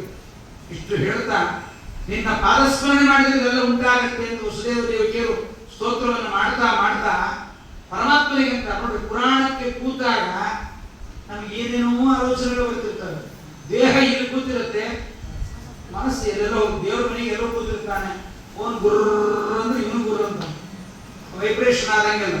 ಯಾಕೆಂದ್ರೆ ಅದರಲ್ಲಿ ಅಭಿಮಾನ ಜಾಸ್ತಿ, ದೇವರಲ್ಲಿ ರೊಟೇಷನ್ ಆಗಿ ಕೆಲಸ ಮಾಡ್ತಿರ್ತಾನೆ. ಹೀಗಾಗಿ ಪರಮಾತ್ಮನ ಎದುರಿಗೆ ಇದ್ದರೂ ಪರಮಾತ್ಮ ಮರಣದ ಭಯ ತಪ್ಪಿಸ್ತಾನೆ ಅನ್ನೋದು ಗೊತ್ತಿದ್ರೂ ಕೂಡ ವಸುದೇವ ಅಂತಾನೆ, ಸ್ವಾಮಿ ನಿನ್ನ ಈ ರೂಪ ಇದೆಯಲ್ಲ, ಈ ರೂಪ ಈ ಕಾರಾಗೃಹದಲ್ಲಿ, ಜೈಲಲ್ಲಿ, ಕತ್ತಲೆಯಲ್ಲಿ ಬೆಳಕು ಕಾಣಿಸ್ತಾ ಇದೆ. ಕತ್ತಲೆಯಲ್ಲಿ ಬೆಳಕು ಕಾಣಿಸಿದ್ರೆ ಕಂಸನಿಗೆ ಗೊತ್ತಾದ್ರೆ ಏನ್ ಮಾಡ್ತಾನೆ ನೋಡ್ರಿ, ಏನು ಭಯ. ದೇವರ ಎದುರಿಗೆ, ಮರಣ ತಪ್ಪಿಸುವ ದೇವರ ಎದುರಿಗಿದ್ದರೂ ಕೂಡ ಆಚಾರ್ಯರಿಗೆ ಅವತ್ತು ಪ್ರವಚನ ಇತ್ತು. ಸರಕ್ಷಿತ ರಕ್ಷತಿ ಯೋಹಿ ಗರ್ಭೆ. ಗರ್ಭದಲ್ಲಿ ರಕ್ಷಣೆ ಮಾಡಿದ ಪರಮಾತ್ಮನೇ ಎಲ್ಲ ಕಾಲಗಳಲ್ಲೂ ನಮ್ಮ ರಕ್ಷಣೆ ಮಾಡ್ತಾನೆ ಅಂತ 20 ಪೇಜ್ ಅರ್ಜಿ ಮಾಡ್ಕೊಂಡು ಆಚಾರ್ಯರು ಎಲ್ಲೆಲ್ಲಿ ಎಂತೆಂಥವ್ರನ್ನ ಹೇಗೆ ರಕ್ಷಣೆ ಮಾಡಿದ ಎಲ್ಲ ಅರ್ಜಿ ಮಾಡ್ಕೊಂಡು ಪುರಾಣಕ್ಕೆ ಹೋಗ್ತಾರೆ.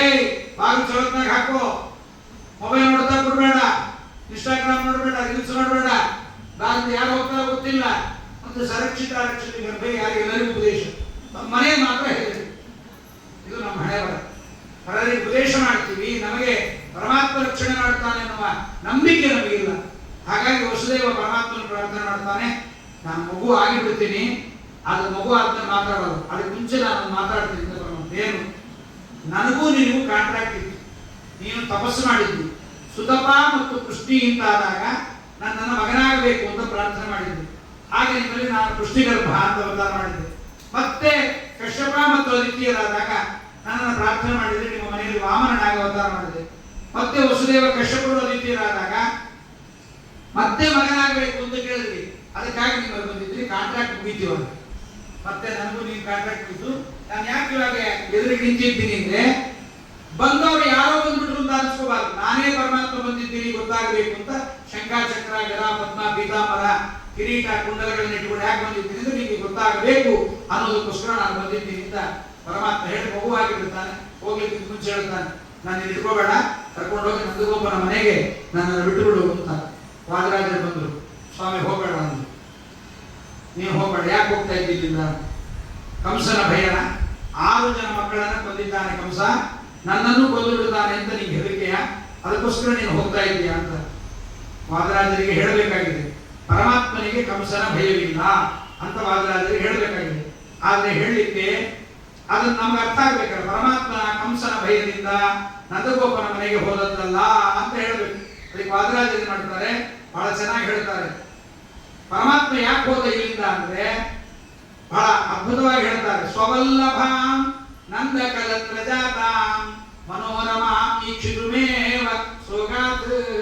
ವಾದರಾಜರ ಯುಕ್ತಿ ಅದು ಕೃಷ್ಣನ ಜೊತೆಗೆ ವಾದರಾಜರಿಗೆ ತಳಕು, ಅವ್ರ ಇದೇ ಬರಲಿಕ್ಕೆ ಆಗೋದಿಲ್ಲ. ಕಂಸನ ಭಯದಿಂದ ಕೃಷ್ಣ ಹೋದದ್ದಲ್ಲ, ತನ್ನ ಹೆಂಡತಿ ಪುಟ್ಟ ಮಗುವಾಗಿದ್ದಾಳಂತೆ ಅವಳು ನೋಡಕ್ಕೆ ಹೋದ. ಹೆಂಡತಿ ಪುಟ್ಟ ಮಗುವಿನಾಗಿದ್ದಾಗ ರೂಪ 5ನೇ ಕ್ಲಾಸಿನ ಫೋಟೋ ನೋಡಿದ್ರೆ ಯಾರು ಒಪ್ಕೋತಾರೆ? ಹುಡುಗಿನ ಹಿಂಗೆ ಜಡೆ ಹಾಕೊಂಡು ಎಲ್ಲೋ ಕುಂಕುಮ ಇಟ್ಕೊಂಡು ಹೆಂಗೆಂಗೋ ಇರೋದು ನೋಡಿದ್ರೆ, ಆ ಹುಡುಗಿ ಇವಾಗ ಮೇಕಪ್ ಗೀಕಪ್ ಮಾಡಿಕೊಂಡು ಮತ್ತೆ ಎಲ್ಲ ಅಲಂಕಾರ ಮಾಡಿಕೊಂಡಿದ್ರೆ ಹೋದ ಕಷ್ಟ. ಅದಕ್ಕೆ ಪರಮಾತ್ಮ ನನ್ನ ಹೆಂಡತಿ ನೋಡಬೇಕು ಅಂತ ಹೊರಡ್ತೀನಂತೆ. ಹಾಗಾಗಿ ಪರಮಾತ್ಮನ ಹೇಳಿದ್ದಾನೆ, ನಾನು ಕರ್ಕೊಂಡೋಗಿ ಗೋಕುಲದಲ್ಲಿ ಬಿಟ್ಟು ಬಿಡಬೇಕು, ನಾನು ಅಲ್ಲಿರ್ತೇನೆ ಅಂತ ಹೇಳಿದ ಕೂಡಲೇ ನಾವು ದೇವ್ರ ಪೂಜೆ ಮಾಡ್ಬೇಕಪ್ಪ, ದೇವ್ರ ಮಂತ್ರ ಮತ್ತೆ ಹೇಳೋ ಮಂತ್ರ ಬರಲ್ಲ ಸರ್, ನಾನು ಹೇಳ್ಕೊಡ್ತೀನಿ ಸರ್, ದೇವ್ರ ಗಂಟೆ ಬಿದ್ರಪ್ಪ ಸರ್, ದೇವ್ರ ಪೂಜೆ ಮಂತ್ರ ಹೇಳ್ಕೊಡ್ತು. ನೀವು ಆಪಲ್ ಫೋನ್ ಹೆಂಗೆ ಆಪರೇಟ್ ಮಾಡೋದು, ಫೈಲ್ಸ್ ಹೆಂಗೆ ಕ್ರಿಯೇಟ್ ಮಾಡೋದು, ಹೆಂಗೆ ಕ್ಯಾಶ್ ಡಿಲೀಟ್ ಮಾಡೋದು ಎಲ್ಲ ಬೇಕಾದ್ರೆ ಹೇಳ್ಕೊಡ್ತಾರೆ. ಬಹಳ ಇಂಟ್ರೆಸ್ಟ್ ಇಂದ ಕೇಳ್ತಾರೆ. ಗಂಟಿ ಹಿಡ್ಕೊಂಡು ಬರ್ತದೆ, ಗಂಟೆ ಹಿಡ್ಕೊತಾನೆ, ಮಂಗಳಾರತಿ ಬರಲ್ಲ, ಮಂಗಳಾರತಿ ಮಾಡ್ತಾನೆ, ಗಂಟೆ ಬರಲ್ಲ, ಗಂಟೆ ಮಂಗಳಾರತಿ ನಡೆಸಿದ್ರೆ ಮಂತ್ರ ಬರಲ್ಲ. ಇದೆಲ್ಲಿ ಕಷ್ಟ ಅಂತ ಆಚಾರ ಮಂತ್ರ ಹೇಳ್ಕೊಡ್ತೀನಿ, ಮಂತ್ರ ಹೇಳ್ಕೊಟ್ಟು ದೇವ್ರ ಬೆಟ್ಟಿಗೆ ಇಲ್ಲ ಆಚಾರ ನಾ ಕೊಡ್ತೀನಿ ಸರ್, ಇದೆಲ್ಲಿ ಗ್ರಂಥ ಬಿತ್ತಪ್ಪ ಆಚಾರ ಗಂಟೆ ಕೊಟ್ಟು ಮಂಗಳಾರತಿ ಕೊಟ್ಟು ಎಲ್ಲ ಅಲ್ಲಿಗೆ ಎಲ್ಲ ಕೊಟ್ಟು ಸಾಲಿಗ್ರಾಮ ಎಲ್ಲ ಕೊಟ್ಟು ಎಲ್ಲ ಮಾಡಿದ್ರು. ಎಲ್ಲ ಮಾಡಿದ್ಮೇಲೆ ಆಚಾರ್ಯ ನಮ್ಮ ಮನ್ಯಾಗ ಮಾಡಿ ನೀರು ಬರಂಗಿಲ್ಲ, ತಪ್ಪಿಸ್ಕೊಳ್ಳಿಕ್ಕೆ ನೋಡ್ತಾ ಇರ್ತಾರೆ, ಕರೆಂಟ್ ಹೋಗ್ಬಿಡ್ತಾ ಆಚಾರ್ಯ. ಆದ್ರಿಂದ ಏಕಾದಶಿ ದಿವಸ ಪೂಜೆ ಇಲ್ಲ, ಕರೆಂಟ್ ಜನರೇಟ್ ಹಾಕಿಸ್ಕೊಡ್ತೀನಿ ಇದು ಆಚಾರ. ಇದೆಲ್ಲಿ ಕ್ರಮ ಬಂತಪ್ಪ, ಜನರೇಟ್ ನಾಗ ಡೀಸೆಲ್ ಇಲ್ಲ ಆಚಾರ್ಯ. ಒಂದೊಂದು ಹೀಗೆ. ಅದಕ್ಕೆ ವಸುದೇವ ಪರಮಾತ್ಮನ ಕರ್ಕೊಂಡು ಹೋಗ್ಬೇಕು ಅಂದ್ರೆ ಮಾತಾಡಲಿಲ್ಲ, ತೂಚ ಮಾತಾಡಲಿಲ್ಲ. ಪರಮಾತ್ಮನ ಆಜ್ಞೆ ಏನಿದೆ ಅದನ್ನ ಪರಿಪಾಲನೆ ಮಾಡ್ತಾ ಹೋದ್ರೆ ತಾನಾಗಿ ಎಲ್ಲ ಹೋಗಿರ್ತಂತೆ, ನಾವು ಬಿಟ್ಟರೆ ಎಲ್ಲ ಹೋಗ್ಬಿಡ್ತಾರೆ. ಅದಕ್ಕೆ ಕಂಸ ಕೇಳಬೇಕು, ನಮ್ಮ ವಸುದೇವ ಕೇಳಬೇಕಾಯ್ತು, ಸ್ವಾಮಿ ಕೈಕಾಲುಗಳಿಗೆಲ್ಲ ಬಂಧನ ಹಾಕಿದ್ದಾರೆ, ಕುತ್ತಿಗೆಗೆ ಹಾಕಿದ್ದಾರೆ, ಕಾಲಿಗೆ ಹಾಕಿದ್ದಾರೆ, ನಿಗಡಬಂಧನ, ಜೈಲಲ್ಲಿ ಇದ್ದೀನಿ, ಹೆಂಗೆ ಕರ್ಕೊಂಡು ಹೋಗ್ಬೇಕು? ಇಲ್ಲ, ದೇವರು ಹೇಳ್ತಾನೆ ಅಂದ್ರೆ ಮಾಡ್ಲಿಕ್ಕೆ ಆಗೋದೇ ಹೇಳ್ತಾನೆ. ಮಾಡ್ಲಿಕ್ಕೆ ಆಗದೇ ಇರೋದನ್ನ ದೇವರು ಹೇಳಲ್ಲ. ದೇವ್ರ ಪೂಜೆ ಮಾಡು, ಏಕಾದಶಿ ಮಾಡು ಅಂದ್ರೆ, ಏಕಾದಶಿ ಉಪವಾಸ ಮಾಡಿದ್ರೆ ಸತ್ತೋಗೋದಾಗಿದ್ರೆ ಯಾಕೆ ಹೇಳ್ತಿದ್ದ ದೇವರು? ಶುಗರ್ ರೋಗದಿಂದ ಸಾಯ್ಬೇಕು ಹೊರತು ಏಕಾದಶಿ ಮಾಡಿ ಯಾರು ಸತ್ತದ್ದಿಲ್ಲ. ಪರಮಾತ್ಮ ಹೇಳಿದ್ದಾನೆ ಅಂದ್ರೆ ಅದು ಒಳ್ಳೆ ಶ್ರೇಷ್ಠವಾದದ್ದೇ. ಹಾಗಾಗಿ ಪರಮಾತ್ಮ ಹೇಳಿದ ಕೂಡಲೇ ವಸುದೇವ ಒಪ್ಕೊಂಡ್ಬಿಟ್ಟ. ದೇವರು ಹೇಳಿದ್ದಾನೆ ಸಂಧ್ಯಾವಂದನೆ ಮಾಡ್ಬೇಕಟ್ಟೆ. ಕ್ರಿಕೆಟ್ ಮ್ಯಾಚ್ ಬರ್ತಾ ಇದೆ, ದರಿದ್ರಾಯ ಬರ್ಮಣ ಹಾಕೊಂಡು ಓಡಾಡ್ತಿದ್ದ ಅವ್ರು ನೋಡ್ಬೇಕು, ಅವೆಲ್ಲ ಯಾವ್ದು ಇಲ್ಲ, ಅದು ದೇಶದವ್ರು ನೋಡ್ಬೇಕು ಅಂತಿಲ್ಲ. ಪರಮಾತ್ಮ ಹೇಳಿದ್ದಾನೆ 5:30 ಸಂಧ್ಯಾನ ಮಾಡ್ಬೇಕು, ಮಾಡ್ಬೇಕು, ಬೆಳಗ್ಗೆ 5 ಗಂಟೆ ಮಾಡ್ಬೇಕು, ಮಾಡ್ಬೇಕಟ್ಟೆ. ಅದು ಮಾಡಿದ್ರಿಂದ ಆಗುವ ಫಲ ಬಹಳ ಇದೆ. ಹಾಗಾಗಿ ಇಲ್ಲಿಯೂ ಕೂಡ ನಮ್ಮ ವಸುದೇವ ಪರಮಾತ್ಮನ ಕೈಲಿ ಹಿಡಿತಾನೆ. ಕೈಲಿ ಹಿಡಿದ ಕೂಡಲೇ ಆ ಕೈಗೆ ಹಾಕಿದ್ದ ಕಾಲಿಗೆ ಹಾಕಿದ್ದ ಬಂಧನಗಳೆಲ್ಲ ಕಳಿಸಿ ಬಿಡುತ್ತೆ. ಅದರಾಗಿರುತ್ತಾರೆ ಬಂಧಕೋ ಭವಭಾಷೇನ ಭವಭಾಷಾಚ್ಯ ಮೋಚಕ. ಪರಮಾತ್ಮನೇ ಬಂಧನ ಮಾಡುವವನು, ಪರಮಾತ್ಮನೇ ಬಂಧನ ತೆಗೆಯುವನು. ಪರಮಾತ್ಮ ಸಂಸಾರದ ಬಂಧನವನ್ನು ಬಿಡಿಸುವ ದೇವರಿಗೆ ಈ ಸರಪಳಿ ಬಿಡಿಸೋದೇನು ಆಶ್ಚರ್ಯ, ಎಲ್ಲ ತಾನಾಗಿ ಬಿದ್ದು ಬಿಡ್ತು. ಮತ್ತು ಅದರಾಗಿರುತ್ತಾರೆ ಕರಸ್ಥ ದೇವಸ್ಯ ಕುತೋಂತರಾಯ. ದೇವರನ್ನ ಕೈಯಲ್ಲಿ ಹಿಡಿದು ಹೊರಟ್ರೆ ಯಾವ ವಿಘ್ನವೂ ಇರಲ್ಲ. ನಾವು ತೀರ್ಥಯಾತ್ರೆಗೆ ಹೋಗುವಾಗ ಎಲ್ಲ ಮರೀದೆ ತೊಗೊಂಡು ಹೋಗ್ತೀವಿ, ಮರೀದೆ ಶೇವಿಂಗ್ ಶರ್ಟ್ ಹಾಕೋತೀವಿ, ಮರೀದೆ ಹರಕಲ್ ಜೀನ್ ಪ್ಯಾಂಟ್ ಹಾಕೊಂಡು ಹೋಗ್ತೀವಿ, ಟಿ ಶರ್ಟ್ ತೊಗೊಂಡು ಹೋಗ್ತೀವಿ, ಮೇಕಪ್ ಕಿಟ್ಗಳು ತೊಗೊಂಡು ಹೋಗ್ತೀವಿ. ದೇವರ ಬೆಟ್ಟಿಗೆ ಮುದ್ರೆ ಗೋಪಿಚಂದ್ರ ಮಡಿಪಂಚಿ ಬಟ್ಟನ್ ಚುಟ್ಟು ಮರ್ತು ಹೋಗ್ತೀವಿ.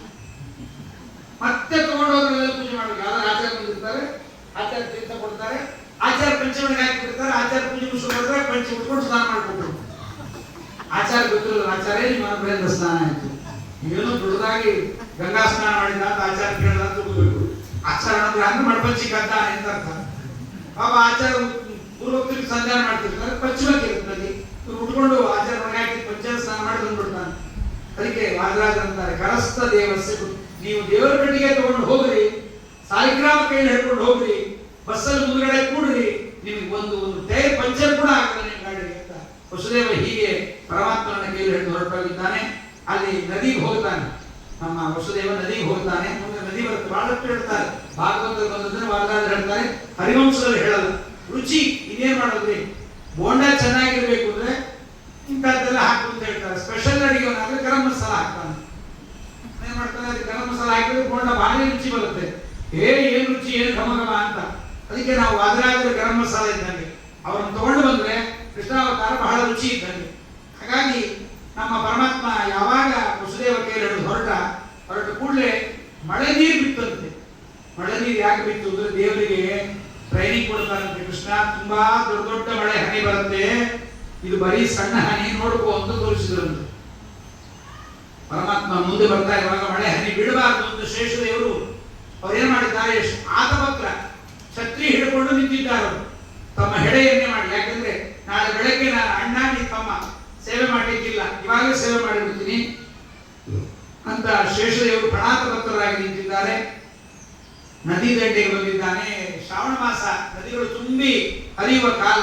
ಯಮುನಾ ನದಿ ತುಂಬಿ ಹರಿತಾ ಇದ್ದಾಳೆ. ಆ ಕಡೆ ದಡದಲ್ಲಿ ನಂದಗೋಪ ಇದ್ದಾನೆ, ಟ್ಯಾಕ್ಸ್ ಕೊಡ್ಲಿಕ್ಕೆ ಬಂದಿದ್ದ, ಅಲ್ಲೇ ಇದ್ದ, ಅಲ್ಲೇ ಇರು ಅಂತ ಹೇಳಿದ್ದ. ನಂದಗೋಪ ಅಲ್ಲೇ ಇದ್ದಾನೆ. ವಸುದೇವ ಈ ಕಡೆಯಿಂದ ಆ ಕಡೆ ಹೋಗ್ಬೇಕು. ನದಿ ತುಂಬಿ ಹರಿತಾ ಇದ್ದಾಳೆ. ಯಾಕೆ ತುಂಬಿ ಹರಿತಾ ಇದ್ದಾಳೆ ಅಂದ್ರೆ ವಾದರಾಜ ಇರ್ತಾರೆ, ಶ್ರಾವಣ ಮಾಸ ಅಲ್ಲ, ತವ್ರ ಮನೆಯವರು ಬಂದ್ರೆ, ಹೆಣ್ಣುಮಕ್ಕಳು ಗಂಡನ ಮನೆಗೆ ಬಂದ್ರೆ ಬಹಳ ಜಿಗಿ ಜಿಗಿ ಕುಡಿದಾಡ್ತಾರೆ.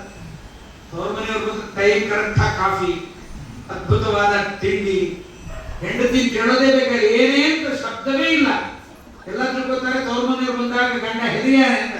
ಹೆದರಿದ್ದಕ್ಕಲ್ಲ, ಅದು ತವ್ರ ಮನೆಯವ್ರು ಬಂದಾಗ ಹೆಂಡತಿ, ನಮ್ಮ ತವ್ರ ಮನೆಯವ್ರು ಬಂದಾಗ ಅವ್ರು ಗೊತ್ತಾಗಬಾರ್ದು, ನಾನು ಏನ್ ಬೈತೀನಿ ನಿಮ್ಗೆ ಏನ್ ಬೈತೀನಿ ಗೊತ್ತಾಗಬಾರ್ದು ಅಂತ ಅವಳು ಕ್ಲೀನಾಗಿ ಮಾಡ್ಕೊಡ್ತಾ ಇರ್ತಾಳೆ. ಹಾಗೆ ನಮ್ಮ ಕೃಷ್ಣ ತವ್ರ ಮನೆಯವನಂತೆ. ನೀನು ತವ್ರ ಮನೆಯವನು ಯಾಕೆ ಕೃಷ್ಣ ಅಂದ್ರೆ ವಾದರಾಜ ಚೆನ್ನಾಗಿ ಹೇಳ್ತಾರೆ. ಈ ಕೃಷ್ಣ ಹಿಂದಿನ ರಾಮಾವತಾರದಲ್ಲಿ ಈ ನದಿಗಳೆಲ್ಲ ಹುಟ್ಟಿದ್ದಲ್ಲಿ ಪರ್ವತಗಳಲ್ಲಿ ಹುಟ್ಟಿ ಸಮುದ್ರಕ್ಕೆ ಬಂದು ಸೇರಿಬಿಡ್ತಾರೆ. ಸಮುದ್ರ ಗಂಡನ ಮನೆಗೆ ಬಂದ ಮೇಲೆ ಮತ್ತೆ ವಾಪಸ್ ಹೋಗೋದಿಲ್ಲ. ಅದಕ್ಕೆ ಪರಮಾತ್ಮ ನೋಡಿದಂತೆ, ಈಗೆಲ್ಲ ಗಂಡನ ಮನೆಗೆ ಬಂದು ಸೇರಿದ್ದೀರಿ, ನಿಮ್ ತವ್ರ ಮನೆಯವ್ರು ಕರ್ಕೊಂಡ್ ಬರ್ತೀನಿ ಅಂತ ಪರ್ವತಗಳನ್ನೇ ತಂದು ಸಮುದ್ರಕ್ಕೆ ಹಾಕಿ ಸೇತುವೆ ಕಟ್ಟಿದ್ದಂತೆ.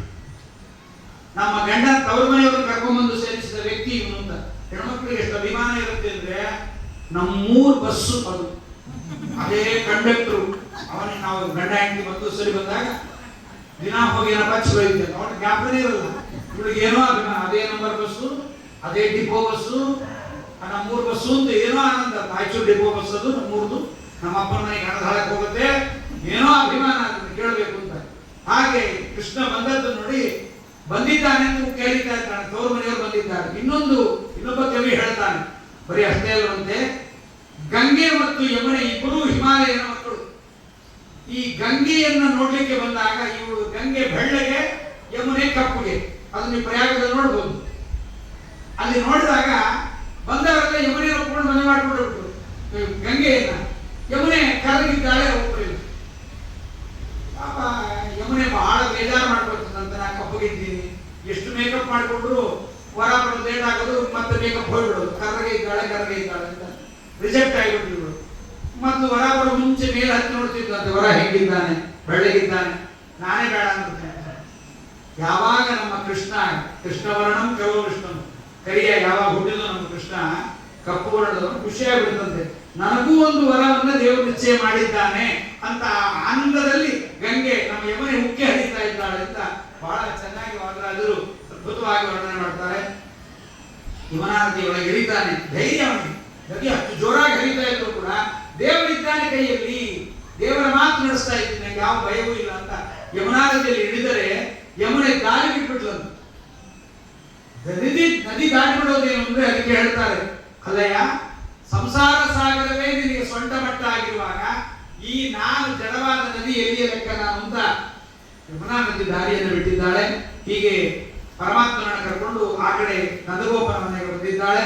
ನಂದಗೋಪನ ಮನೆಗೆ ಬಂದು ಕೂಡಲೇ ಅಲ್ಲಿ ಎಲ್ಲರೂ ರಾತ್ರಿ ನೋಡಿದ್ರಂತೆ. ಯಾರು ತಾನೇ ಡೆಲಿವರಿ ಆಗ್ಲಿಕ್ಕಿಂತ ಮುಂಚೆ ಮಲ್ಕೋತಾರೆ. ಎಲ್ಲರಿಗೂ ಕಾತುರ, ಹೆಣ್ಣಾಯ್ತಾ ಗಂಡಾಯ್ತಾ, ಹೆಣ್ಣಾಯ್ತಾ ಗಂಡಾಯ್ತಾ. ಮೊದಲೇ ತಿಳ್ಕೋಬೇಕು ಅಂದ್ರೆ ಸ್ಕ್ಯಾನಿಂಗ್ ಸೆಂಟರ್ ಅಲ್ಲಿ ದುಡ್ಡು ಕೊಡ್ಬೇಕು. ಅವ್ರು ಹಾಕಿರ್ತಾರೆ ಬೋರ್ಡ್, ಹೆಣ್ಣು ಗಂಡು ಕೇಳಬಾರ್ದು. ಇವ್ರು ದುಡ್ಡು ಕೊಟ್ಬಿಟ್ರೆ ಅವ್ರು ಹೇಳಲ್ಲ, ಬರ್ಕೊಡಲ್ಲ. ಅಲ್ಲಿ ಎರಡು ಫೋಟೋ ಹಾಕಿರ್ತಾರೆ, ಒಂದು ಗಣೇಶನ ಫೋಟೋ, ಒಂದು ಪಾರ್ವತಿ ಫೋಟೋ. ಅವಳು ಹೊರಗೆ ಬರೋ ಮುಂದೆ ಪಾರ್ವತಿ ಬಿಡುದು ಅಂದ್ರೆ ಹೆಣ್ಣು ಹುಡುಗಿ ಅಂತ, ಗಣೇಶನ್ ಬಿಡುದು ಅಂದ್ರೆ ಸ್ಕ್ಯಾನಿಂಗ್ ಮಾಡಿದ್ರು ಗಂಡು ಮಗು ಇದೆ ಅಂತ ಅರ್ಥ. ಇವೆಲ್ಲ ತುಂಬಾ ಅಭ್ಯಾಸ ಬೇಕು ಇದಕ್ಕೆಲ್ಲ. ಆ ಅಭ್ಯಾಸ ಬೇಕು. ಸ್ಕ್ಯಾನಿಂಗ್ ಸೆಂಟರ್ ಆಗಿ ಹೋಗಿ ಅವ್ರು ಹೇಳಲ್ಲ, ನಾವು ಎದ್ದೆ ತಿಂಗ್ ನೋಡ್ತಿರ್ತೀವಿ. ಏನ್ ಕಾಣಿಸ್ತದೆ ಬರೀ ಗುಳು ಗುಳು ಗುಳು ಗುಳು ಅಂತಿರ್ತದೆ, ಏನು ಕಾಣಿಸಲ್ಲ. ಅದು ಗಂಡ ಹೆಣ್ಣ ಅದೇನು ಕಾಣಿಸಲ್ಲ. ಆದ್ರೆ ಅವ್ರು ಹೇಳ್ತಾರೆ ಸ್ಪಷ್ಟವಾಗಿ, ಗಣಪನ ಹುಟ್ಟಿದ್ನು ಅಂದ್ರೆ ಅವಳು ಬಾಯಲ್ಲಿ ಬರ್ಕೊಡಲ್ಲ, ಗಂಡು ಮಗು ಇದೆ. ಪಾರ್ವತಿ ಹುಟ್ಟಿದ್ರೆ ಹೆಣ್ಣು ಮಗು ಇದೆ ಅಂತ. ಅದು ನೋಡಿ ಸ್ವಾರಸ್ಯ. ನತಲ್ಲಿಂಗಂ ಪರಿಶ್ರಾಂತ ನಿದ್ರೆಯ ಅಪಗತಚೇತ ಸಹ ಅಂತಾರೆ. ಡೆಲಿವರಿ ಆಗಿದೆ ಅಂತೆ, ಮಗು ದುರ್ಗಾದೇವಿ ಹುಟ್ಟಿದ್ದಾಳೆ, ಹೆಣ್ಣು ಮಗು ಅಂತ. ಅದೆಲ್ಲ ಮತ್ತೊಂಡ್ಬಿಟ್ಟಿದ್ದಾರೆ. ಇದೇ ದುರ್ಗಾದೇವಿ ಅಜ್ಞಾನಕ್ಕೆ ಅಭಿಮಾನಿನಿ ಜಗನ್ನ ವಿಜಯದಾಸರು ಅಂತ. ಅವಳ ಅಜ್ಞಾನ ಹಾಕಿಬಿಟ್ಟು ಅಂದ್ರೆ ದುರ್ಗಾದೇವಿ ಅದರಿಂದ ಹೊರಗೆ ಬರ್ಲಿಕ್ಕೆ ಆಗೋದಿಲ್ಲ. ಎಲ್ಲ ಮರ್ತು ಬಿಟ್ಟಿದ್ರು ಅಂತ, ಗಂಡೋ ಹೆಣ್ಣು ಅಂತ. ನಮ್ಮ ನಂದಗೋಪನ ಬಳಿಗೆ ಬಂದಿದ್ದಾನೆ. ಹರಿವಂಶದ ಪ್ರಕಾರವಾಗಿ ಕೃಷ್ಣನನ್ನ, ಪರಮಾತ್ಮನನ್ನ, ವಸುದೇವ ತನ್ನ ಮಗುವನ್ನ ನಂದಗೋಪನಿಗೆ ಕೊಡ್ತಾನೆ. ಅಲ್ಲಿದ್ದ ಮಗುವನ್ನ ನಂದಗೋಪನೇ ಕೊಡ್ತಾನೆ. ಯಾಕೆಂದ್ರೆ ಇವರಿಬ್ಬರು ನಾವು ಉಪಾಯ ಮಾಡಿ ಕಂಸನ ವಧೆ ಮಾಡಿಸಲೇಬೇಕು ಅಂತ ನಿಶ್ಚಯ ಮಾಡಿ ಮನಸ್ಸು ಮಾಡಿದ್ದಾರೆ ಅಂತ ಹೇಳ್ತಾರೆ. ಭಾಗವತ ಪ್ರಕಾರವಾಗಿ ಮಲಗಿಸಿ ಹೋಗಿಬಿಟ್ಟ ಅಂತ, ಮಲಗಿಸಿ ಕೈಗೆ ಕೊಟ್ಟಿದ್ದ, ಮಲಗಿಸಿ ಹೋಗಿಲ್ಲ ಅಂತ ಅರ್ಥ ಮಾಡ್ಕೋಬಹುದು. ಈಗ ಆದ್ಮೇಲೆ ಈಗ ದುರ್ಗಾದೇವಿ ಇದ್ದಾಳಲ್ಲ, ಅವಳೊಂದು ಭಜನಾ ಮಂಡಳಿ ಮಾಡ್ಕೊಂಡಿದ್ಲು. ಟಿಟಿಡಿ ಒಳಗೆ ರಿಜಿಸ್ಟರ್ ಮಾಡ್ಕೊಂಡಿದ್ಲು. ಪಂಚಮುಖಿ ಘಾಟದಾಳ ಭಜನಾ ಮಂಡಳಿ ಅಂತ, ದುರ್ಗಾ ಭಜನಾ ಮಂಡಳಿ ಅಂತ ಮಾಡಿಕೊಂಡಿದ್ದು. ರಿಜಿಸ್ಟರ್ ಸಂಖ್ಯೆ ಬಂದಿದ್ದು 667 ಅಂತ. ಎಲ್ಲ ಭಜನಾ ಮಂಡಳಿಯವರು ಕೇಳ್ಬೇಕಂತೆ ದುರ್ಗಾದೇವಿನ, ನೀನು ಎಷ್ಟು ಚಂದ ಇದ್ದಿ, ನಿನ್ ಗಂಡ ಹೇಗಿದ್ದಾರೆ ತೋರಿಸು ಅಂತ. ಇವಳು ಹೇಳ್ತಿದ್ದಾನೆ, ಗಂಡ ಬಹಳ ಅದ್ಭುತ ಇದ್ದಾನೆ, 6 ಅಡಿ 7 ಅಡಿ, ಕಣ್ಣು ಹೀಗಿದೆ, ಮೂಗು ಹೀಗಿದೆ, ಕಿವಿ ಹೀಗಿದೆ, ಪರಮಾದ್ಭುತ. ಹಾಗಾಗಿ ನಿಮ್ಮ ಯಜಮಾನ್ರ ಫೋಟೋ ಇದ್ದು ತೋರಿಸು. ಫೋಟೋ ಇಲ್ಲ, ಅವನು ಹೆಂಗಿದ್ದಾನೆ ಅಂತ ಹೇಳಿ ಬರೋದು ಇಷ್ಟೇ. ಆದ್ರೆ ಕೃಷ್ಣಾಷ್ಟಮಿ ದಿವಸ ರಾತ್ರಿ ಬರ್ತಾನೆ, ಶ್ರಾವಣ ಮಾಸದ ಮಧ್ಯರಾತ್ರಿ ಬರ್ತಾನೆ ಅಂತ ಭಜನಾ ಮಂಡಳಿಯವರು ಚಟ್ನಿ ಕೊಡಬೇಡ ಮಾಡೋದು. ಕೃಷ್ಣ ಹುಟ್ಟಿರ್ಲಿಲ್ವಲ್ಲ, ಚಟ್ನಿ ಕೊಡಬೇಡ ಏನು ಮಾಡೋದಿಲ್ಲ, ಎಲ್ಲ ಬಂದ್ಬಿಟ್ಟಿದ್ರು. ಎಲ್ಲ ಬಂದು ಭಜನೆ ಮಾಡಿದ್ರೆ ಎಷ್ಟು ಮಾಡ್ತಾರೆ, 33 ದಿವಸ ಭಜನೆ ಮಾಡಿರ್ತೀವಿ, ಹೇಳ್ಕೊಂಡ್ ಬರ್ತಾರೆ. ಅವ್ರ ಕಾಟ ಬೇಡ, ಇಲ್ಲಿ ಹೇಳಿದ ಅಲ್ಲಿ ಹೇಳಬಾರ್ದು. ಅದೇ ಆ 33 ಹೇಳಿರ್ತಾರೆ. ಗಣಪತಿ 33 ಹಾಡು, ಪಾರ್ವತಿ 33 ಹಾಡು, ರಾಯರು ಬೇಕಾಗಿರುತ್ತೆ, ಪರಮಾತ್ಮ ಬೇಕಾದ್ರೆ 33 ಇರುತ್ತೆ. ವಿಕಾಸದಲ್ಲಿ ತರಬೇಕು 33. ಹುಡುಕಿ ಆಚಾರ್ಯ ಫೋನ್ ಮಾಡ್ತಾರೆ, ಆಚಾರ್ಯ ಜಯತೀರ್ಥ ಬಗ್ಗೆ 33 ದೇವನಾಮ ಕೊಡ್ರಿ, ರಘೋತ್ತಮರ ಬಗ್ಗೆ ಕೊಡಿ. ಎಲ್ಲಿಂದ ರಘೋತ್ತಮರ ಬಗ್ಗೆ 33, ಶ್ರೀಪಾದರಾಜರ ಬಗ್ಗೆ, ವಾದರಾಜರ ಬಗ್ಗೆ ಎಲ್ಲಿಂದ ತರೋಣ ನಾವು? ಏನ ಹೇಳಮ್ಮ, ಹೇಳಿದ್ದೀನಿ ಹೇಳ್ತಾ ಇದ್ದಾರೆ. ಎಲ್ಲಾ ಭಜನೆ ಮಾಡಿದವರು ಬಂದಿದ್ದಾರೆ, ಭಜನೆ ಮಾಡಿದ್ರು. ಎಷ್ಟೋ ಭಜನೆ ಮಾಡ್ತಾರೆ. ಪುರಾಣದಾಗ 1 ಗಂಟೆ 1.25 ಗಂಟೆ ಪ್ರವಚನ ಹೇಳಿರ್ತಾರೆ.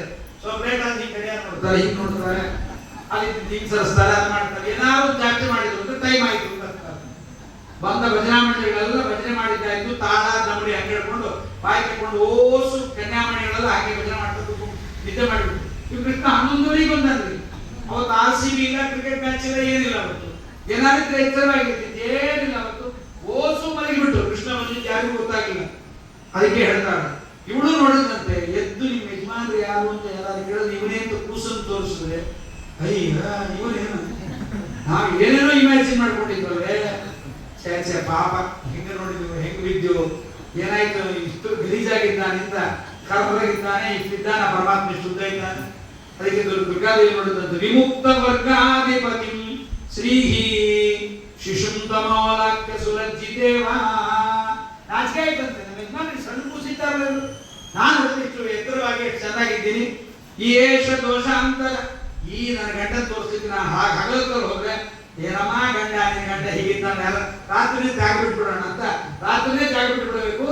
ಯಾರು ಕೇಳಿದ್ರೆ ಏನ್ ಹೇಳ್ಬೇಕು, ನಂಗೆ ಗೊತ್ತಿಲ್ಲ ನಮ್ಮ ಯಜಮಾನ್ ಯಾವಾಗ ಬಂದ್ರು ಯಾರೋ ಏನು ಅಂತ ರಾತ್ರಿನೇ ಊರು ಬಿಟ್ಬಿಟ್ಟಂತ. ಅದಕ್ಕೆ ರಾತ್ರಿ ಹೋಗ್ತಾ ತಪ್ಪಿಸ್ಕೊಂಡು ಹೋಗ್ತಾರಲ್ಲ, ದುರ್ಗಾದೇವಿ ತಪ್ಪಿಸ್ಕೊಂಡು ಹೋಗ್ಬಿಟ್ಲು ಅಂತ. ಅದಕ್ಕೆ ಹೋಗುವಾಗ ಒಳ್ಳೆಯ ರೂಪ ತಗೊಂಡು ದೊಡ್ಡವಳಾಗಿ ಹೋದ್ರೆ ಮತ್ತೆ ಯಾರು ಕೇಳೋರು, ಸ್ವಯಂ ಗೃಹೀತ ಭಗರಮ್ಯ ರೂಪ, ತಾನು ಮಗುವಾಗಿ ಬಿಟ್ಲಂತೆ. ಇದು ವಾದರಾಜರು ಹೇಳ್ತಕ್ಕಂಥ ಪರಮಾತ್ಮ. ಯಾಕೆ ಹೀಗೆ ಮಾಡಿದ ದುರ್ಗಾದೇವಿ ಅಂದ್ರೆ, ಯಮ್ಯಂ ಕರೋತಿ, ಪರಮಾತ್ಮ ತಾನು ಹೇಗೆ ಮಾಡ್ತಾನೆ ಹಾಗೆ ಲಕ್ಷ್ಮೀದೇವಿಯು ಮಾಡಬೇಕಾದ ಅವಳ ಕರ್ತವ್ಯ. ಪರಮಾತ್ಮ ಮಾಡಿದಂತೆ ನಟನೆ ಮಾಡಬೇಕಾದದ್ದು ಅವಳ ಕೃತ್ಯ. ಹಾಗೆ ದುರ್ಗಾದೇವಿ ಅಲ್ಲಿಂದ ಹೊರಟಿದ್ದಾಳೆ.